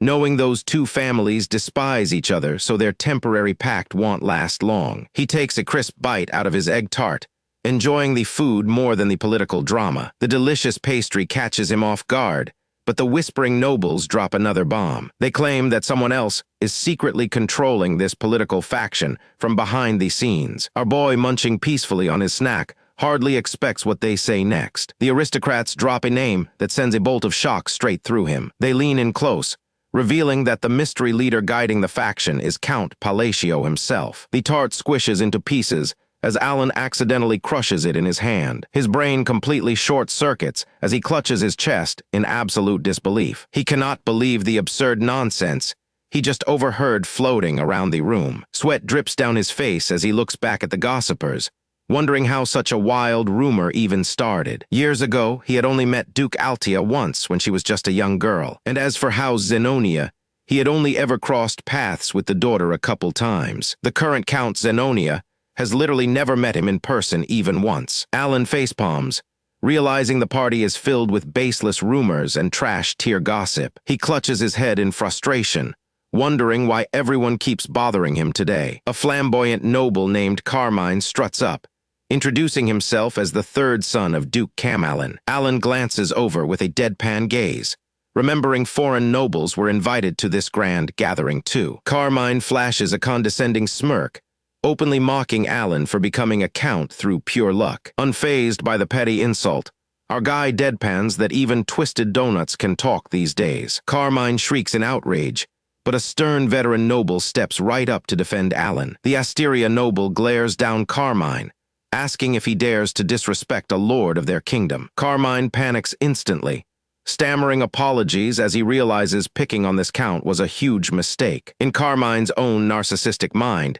he sees himself as a gorgeous and romantic gentleman. He traveled from a faraway kingdom, intending to take the youngest daughter of House Rodiger as his wife. In his fantasy, he imagines offering her sweet tarts and effortlessly winning her heart. Carmine smirks conceitedly, convinced that no woman could ever resist his perfection. Carmine strolls through the banquet hall with a young lady on his arm, turning his head to judge the other noblewomen chatting nearby. He whispers rude criticisms, mocking one noblewoman for her weight and another for her nose, before insincerely praising his companion for her beauty. Trying to play the charming suitor, he flashes a cheesy smile and strikes a romantic pose, completely oblivious to her growing irritation. She wipes her face in utter disgust and tells him to rethink their marriage, turning on her heel to leave him completely dumbfounded. As she storms away, Carmine calls out her name in absolute disbelief, watching his golden opportunity vanish right in front of his eyes. Falling to his knees, he reaches out in sheer panic as his arranged engagement gets canceled right then and there. Fuming with rage, Carmine stomps down the hallway, cursing his bad luck for traveling all this way for nothing. His angry rant comes to a sudden halt when he spots our boy Alan casually enjoying a pastry nearby. Meanwhile, Alan stays completely unbothered, calmly enjoying a delicious egg tart during the party. He has no idea people are quietly whispering about his lack of connections. A malicious smirk spreads across his face as he prepares to make Alan pay for his miserable mood. Instead, the tables turn instantly as three powerful leaders of the kingdom step up to surround Carmine, leaving him utterly petrified. Watching the cowardly noble cringe under their gazes, Alan compares the scene to three giant birds mercilessly pecking a tiny chick. Marquis Mardanio glares down at Carmine, demanding to know if his foreign kingdom thinks it can look down on the Asteria kingdom. Count Palin steps forward alongside Duke Rodiger and Marquis Mardanio, presenting a united front from all three political factions. Sweating bullets, Carmine stammers out apologies, insisting he meant no offense as Duke Rodiger stares him down without a hint of mercy. Count Palin maintains a calm smile while asking why he dared speak so disrespectfully to another noble, causing Carmine to bow in humiliation. Marquis Mardanio leans in close with a terrifying glare,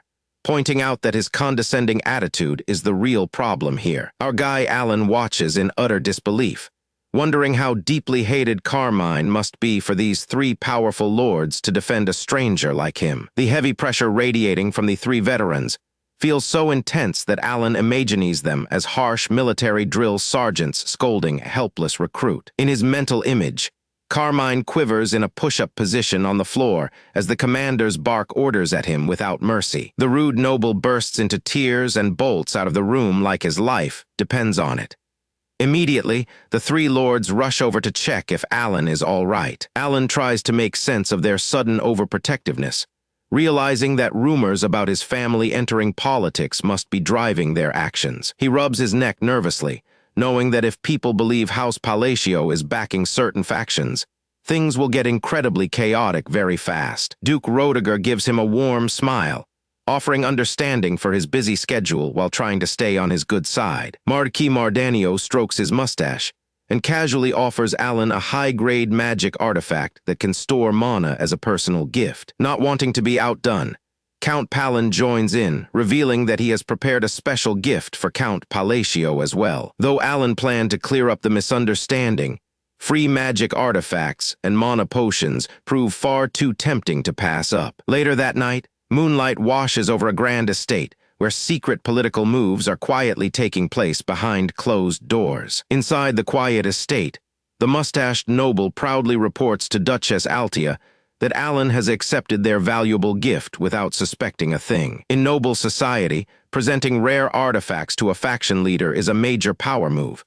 It signals absolute loyalty and seals a dangerous political alliance. A veiled lady sitting across from him speaks softly, pleased to hear that their offering was received so smoothly. She adjusts her lace veil with an elegant smile, her quiet confidence showing just how carefully this scheme was planned. Marquis Mardanio chuckles politely, giving full credit for the clever political strategy to Duchess Altia. She graciously dismisses his praise, keeping her focus entirely on their grand political ambitions. Her bright blue eye gleams from beneath her dark veil, declaring that their shared ambition can now finally move forward together. Word spreads quickly through the noble halls, and someone notes that our boy Alan has recently been deeply focused on researching magic. A mysterious veiled noblewoman smiles in the dark, pleased that her conspirator shares the exact same goal. Across the table, a mustached noble admits it is a great honor, confirming that everyone readily accepted the plan. He carefully considers Duke Altia making a personal move, quietly placing key pawns across the political board. To secure the necessary support, heavy bribes are tipped on the scales, forcing everyone through a strict rite of passage. Rumors spread through the capital like wildfire, as hidden forces move behind the scenes. Every single piece is falling right into place, shifting the whole political landscape. Knowing he must seize this golden opportunity, the noble watches as the veiled woman declares their moment has finally arrived. Her green eyes gleam with malice beneath her dark veil as she prepares to make her move. By the fourth day of the royal banquet, the grand palace remains bustling with noble guests. Dressed in high fashion, aristocrats gather across the opulent hall, completely unaware of the looming schemes. Holding a gift, Alan Palacio watches the crowd, realizing they only treat him well because of fake rumors linking him to powerful factions. Our boy smirks mischievously, deciding to pocket all their lavish gifts and make a quick getaway before anyone notices. Out of nowhere, a hand heavy on his shoulder catches him red-handed, sending a sharp panic right through him. It turns out to be his attendant, Evan, returning from his errand, letting out a calm greeting while Alan catches his breath. They retreat back into a quiet room to discuss their next move away from prying eyes. Evan delivers shocking news, revealing that an outer god has officially descended in the Northern Territory. Alan sits up in shock, unable to believe the situation has taken such a dangerous turn so quickly. Grabbing his head in frustration, Alan asks his attendant for the rest of the intelligence report he requested. Looking thoughtful, our boy decides they will make a detour to Caliban on their way north to handle matters directly. Carefully reviewing the gathered reports, Alan prepares for the long journey ahead. Evan turns to him, surprised that his master is actually planning to journey all the way up to the northern front. Alan reassures him, promising to explain the rest of the details while they are on the road. Outside the quiet estate, preparations begin for their sudden journey into dangerous territory. Alan grabs his head in utter frustration, agonizing over how his peaceful life is falling apart before his eyes. He really hoped things would never get this complicated. Calamitous beings like the five great sins and outer gods threaten to tear the world apart. Among these terrors stands a terrifying winged entity possessing a single massive eye that watches over the land. Its dark aura radiates overwhelming power, corrupting everything in its immediate path. Nobody can ever predict which outer god will descend, or when a divine descent will occur. Even monstrous beasts like stone gargoyles awaken as chaos spreads across the region. He tried gathering information and moving as quickly as possible, yet events are still spinning out of control. Alan covers his face in sheer despair, utterly overwhelmed by the realization that events are spiraling out of control, despite all his frantic efforts to gather intelligence and stay ahead. Having played the game through hundreds of different possibilities, he already knows how this scenario inevitably unfolds. Slumped in his chair, our protagonist knows the terrible ending for the Allied kingdoms naturally paints itself. Like a mirror breaking into pieces,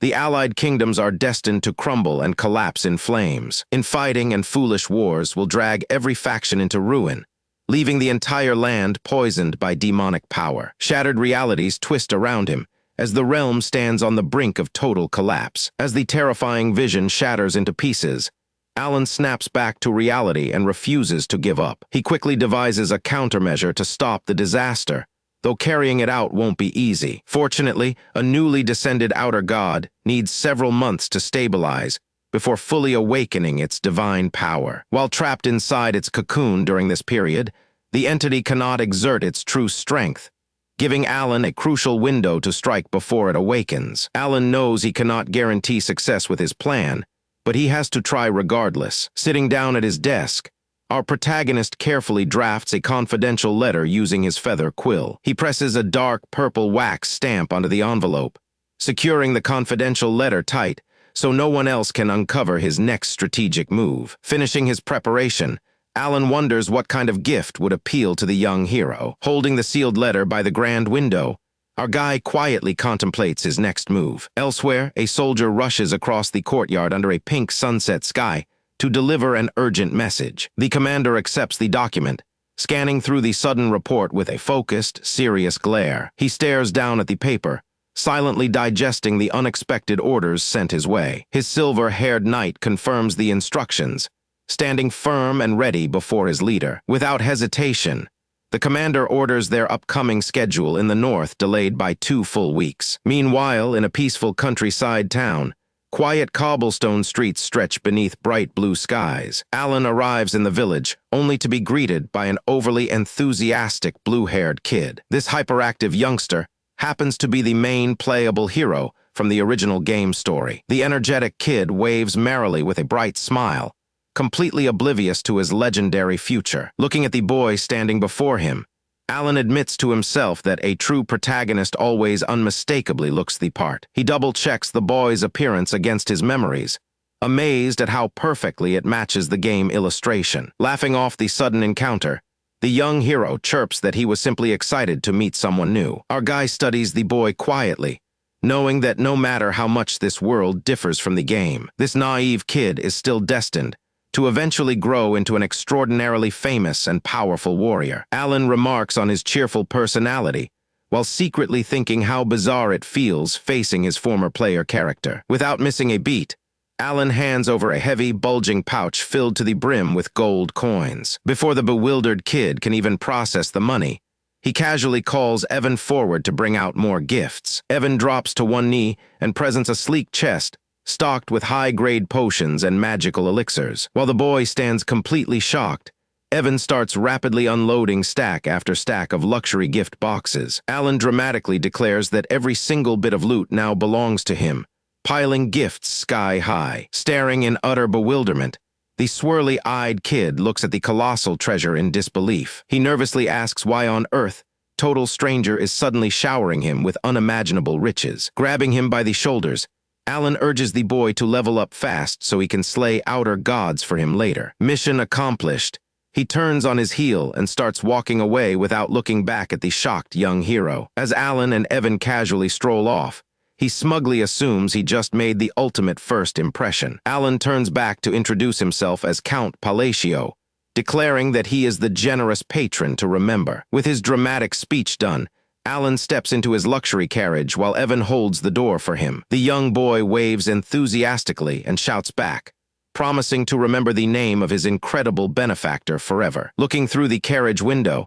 Alan watches the kid jumping joyfully next to his colossal mountain of expensive treasure. Inside the carriage, he scratches his chin, starting to second-guess if his exit was as cool as he thought. Evan sits opposite him and asks if leaving so suddenly, without having a proper conversation, was actually a smart move. Alan sweats silently, placing all his faith in the overwhelming power of pay to win tactics to win over the kid. Still doubtful, Evan wonders if dumping mountains of gold on a stranger is enough to build a connection. He reassures himself that the boy is the true hero, glowing with talent despite his simple clothes. A sudden uncomfortable thought strikes him right in the middle of his smug internal monologue about the future. Horror washes over Alan as he suddenly realizes this kid was way too cheerful and hyper compared to the gentle hero from the game. Alan feels trapped by fate itself, knowing how dangerous it is to alter the protagonist's destined path. Panicking over the butterfly effect he created,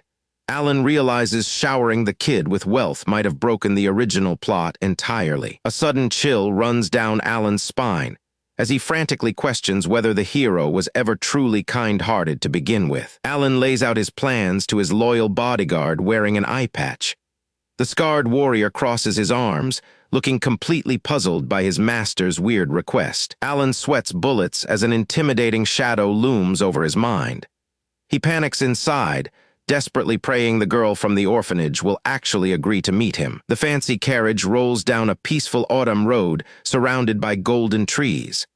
Alan can only offer a casual reply while hoping his risky plan works out. 10 days later, they arrive at Kurdum, the grand capital city of Caliban surrounded by soaring snow-capped mountains. A long procession of ornate carriages lines up outside the entrance as guards monitor everyone entering the capital city. Inside one carriage, a deep sigh echoes as someone complains about feeling completely exhausted from the trip. Evan sits surrounded by packed bags, crossing his arms and grumbling about how grueling long journeys can be. Alan slumps back against the plush seat, looking totally drained after traveling non-stop across the lands. He holds up a glowing red pendant, reflecting on their constant movement to prepare for war against outer gods. Treasure chests fill the back of the carriage, packed with valuable gifts meant to please Deus upon arrival. Outside, the carriage halts near the main gate, while guards finish inspecting the wagon ahead of them. Evan steps out to handle official entry papers,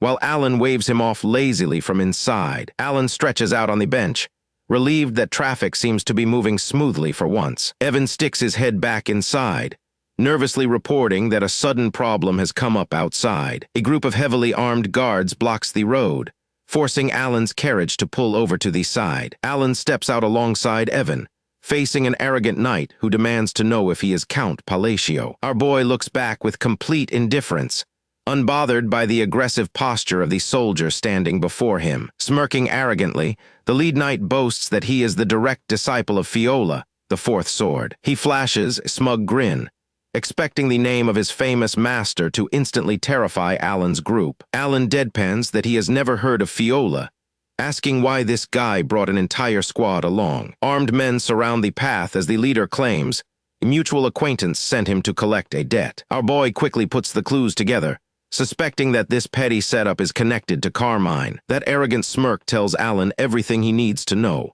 It turns out this guy is actually carrying out a cowardly hit requested by Carmine back at the academy. Back at the academy, Carmine threw a hysterical fit, demanding that extreme measures be taken to destroy his rival. A past memory reveals Carmine screaming through a magic orb, begging his ally to cripple Alan on sight. The greedy knight had agreed, eager to secure rare abyssal bodies in exchange for doing Carmine's dirty work. Carmine offered valuable resources to entice him, knowing the corrupt warrior craved power above all else. The mercenary knight greedily accepted the deal, thrilled by the chance to earn rare rewards for an easy hit. Blades unsheathe as the squad surrounds the area, completely locking Evan and Alan inside an armed ring. Evan draws his sword to protect his master, while Alan stands calmly beside him without a trace of fear. The leader points his blade forward, mockingly offering to show leniency if Alan surrenders all his valuables. Alan stares at the sword without flinching, casually letting the fool finish his arrogant speech. The corrupt warrior grins wickedly, convinced he faces no risks involved in crushing a backwater noble. He views Alan as an isolated target from a weak territory, with zero local political backing in Caliban. Alan's eyes darken with disgust as he mutters that trash always seems to stick together. Sparks of intense magical aura suddenly begin crackling rapidly around our protagonist's clenched fist. The knight swings his sword in a brutal arc, relying on his master's influence to cover up the crime. Our protagonist stands firm, ready to unleash devastating power and pulverize the arrogant attacker in an instant. Out of nowhere, a dark-clawed hand forcefully grabs the corrupt knight right by the throat, snapping his head backward in complete shock. He chokes out a gasp as his feet are lifted off the ground, completely losing his grip and letting his longsword fall to the dirt below. Sweating in sheer terror, the foolish leader stammers out a gasp, utterly bewildered by who could possibly possess such absurd speed and strength. Towering over him is an intimidating warrior clad in pitch-black armor, holding the rogue captain effortlessly in midair like a helpless doll. The rogue knight groans in agony as the dark warrior's grip tightens around his neck without a single hint of mercy. Meanwhile, Alan Palacio stands back casually beside Evan, watching the whole beatdown unfold without needing to lift a single finger himself. The corrupt captain grimaces in painful humiliation, unable to break free from the dark warrior's overwhelming physical strength. The Dark Knight glares furiously at the foolish attacker, his voice dripping with venom as he snaps at the scum before him. He lifts the captain high into the air, declaring in a booming voice that nobody is allowed to lay a single finger on his benefactor. Surrounding soldiers stand paralyzed in terror, watching their arrogant leader dangle uselessly as the entire surrounding forest falls dead silent. High above the tree line,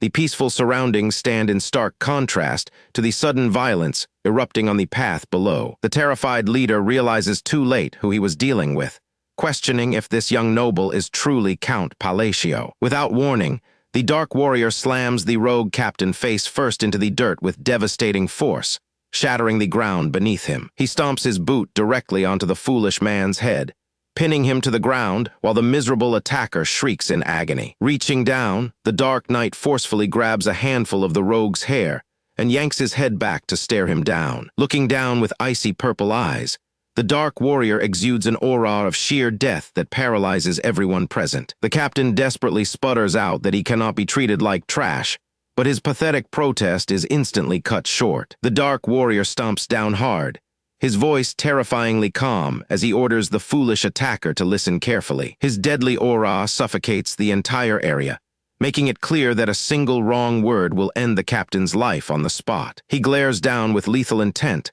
letting his silent, terrifying rage do all the talking. He gives a chilling warning to the remaining soldiers, stating that if even a single one of them dares to move, they are dead. The surrounding knights flinch in absolute panic, frozen in place, and far too terrified to even draw their weapons. The dark warrior ominously promises that whatever happens next to their captured leader will be far beyond their worst nightmares. Leaving their fate to imagination, he draws back his armored fist to deliver truly merciless pummeling. He unleashes a brutal strike straight into the leader's chest, sending the helpless man flying backward with bone-crushing power. The rogue captain slams viciously into a massive tree trunk, coughing up blood as the sheer impact shatters the wood behind him. Watching the relentless beatdown, Alan Palacio instantly recognizes the dark warrior as Deus, a legendary knight of this era. Deus' cold words echo out, telling the battered leader to be grateful that current circumstances prevent him from outright slaughtering him. Surging forward wrapped in crackling dark lightning,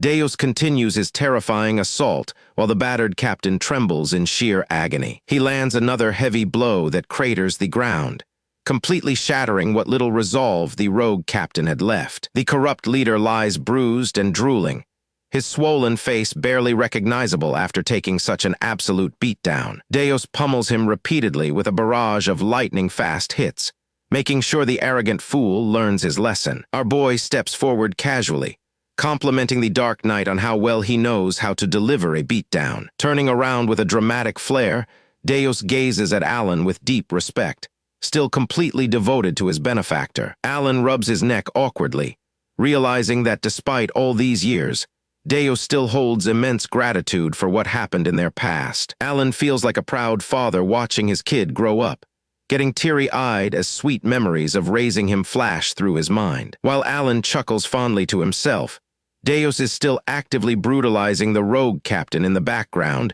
without missing a single beat. Deus wipes the blood off his knuckles, looking like an absolute masterpiece of righteous violence. Alan truly believes his former ward has matured into an exceptionally upright and well-mannered young gentleman. Evan leans in to tap Alan on the shoulder, silently asking if he is seriously going to ignore the beatdown happening right beside them. Deus lands another devastating strike that sends the captain crashing into the dirt while screaming in sheer agony. The rogue captain lies completely broken and unconscious on the ground after taking that final brutal blow. Walking back toward the group, Deus leaves the battered captain behind while Alan starts questioning if that was a bit excessive. As the Dark Knight strides closer under the open sky, Alan is reminded once again of the intense aura Deus carries with him. Deus looms over our boy, his dark purple armor radiating a quiet intensity that makes Alan sweat nervously. Suddenly, Deus drops into a deep bend before Alan, leaving Evan and all the surrounding knights completely dumbfounded. Looking up with a soft smile, Deus greets his benefactor, while the watching knights lose their minds over how gentle he suddenly acts.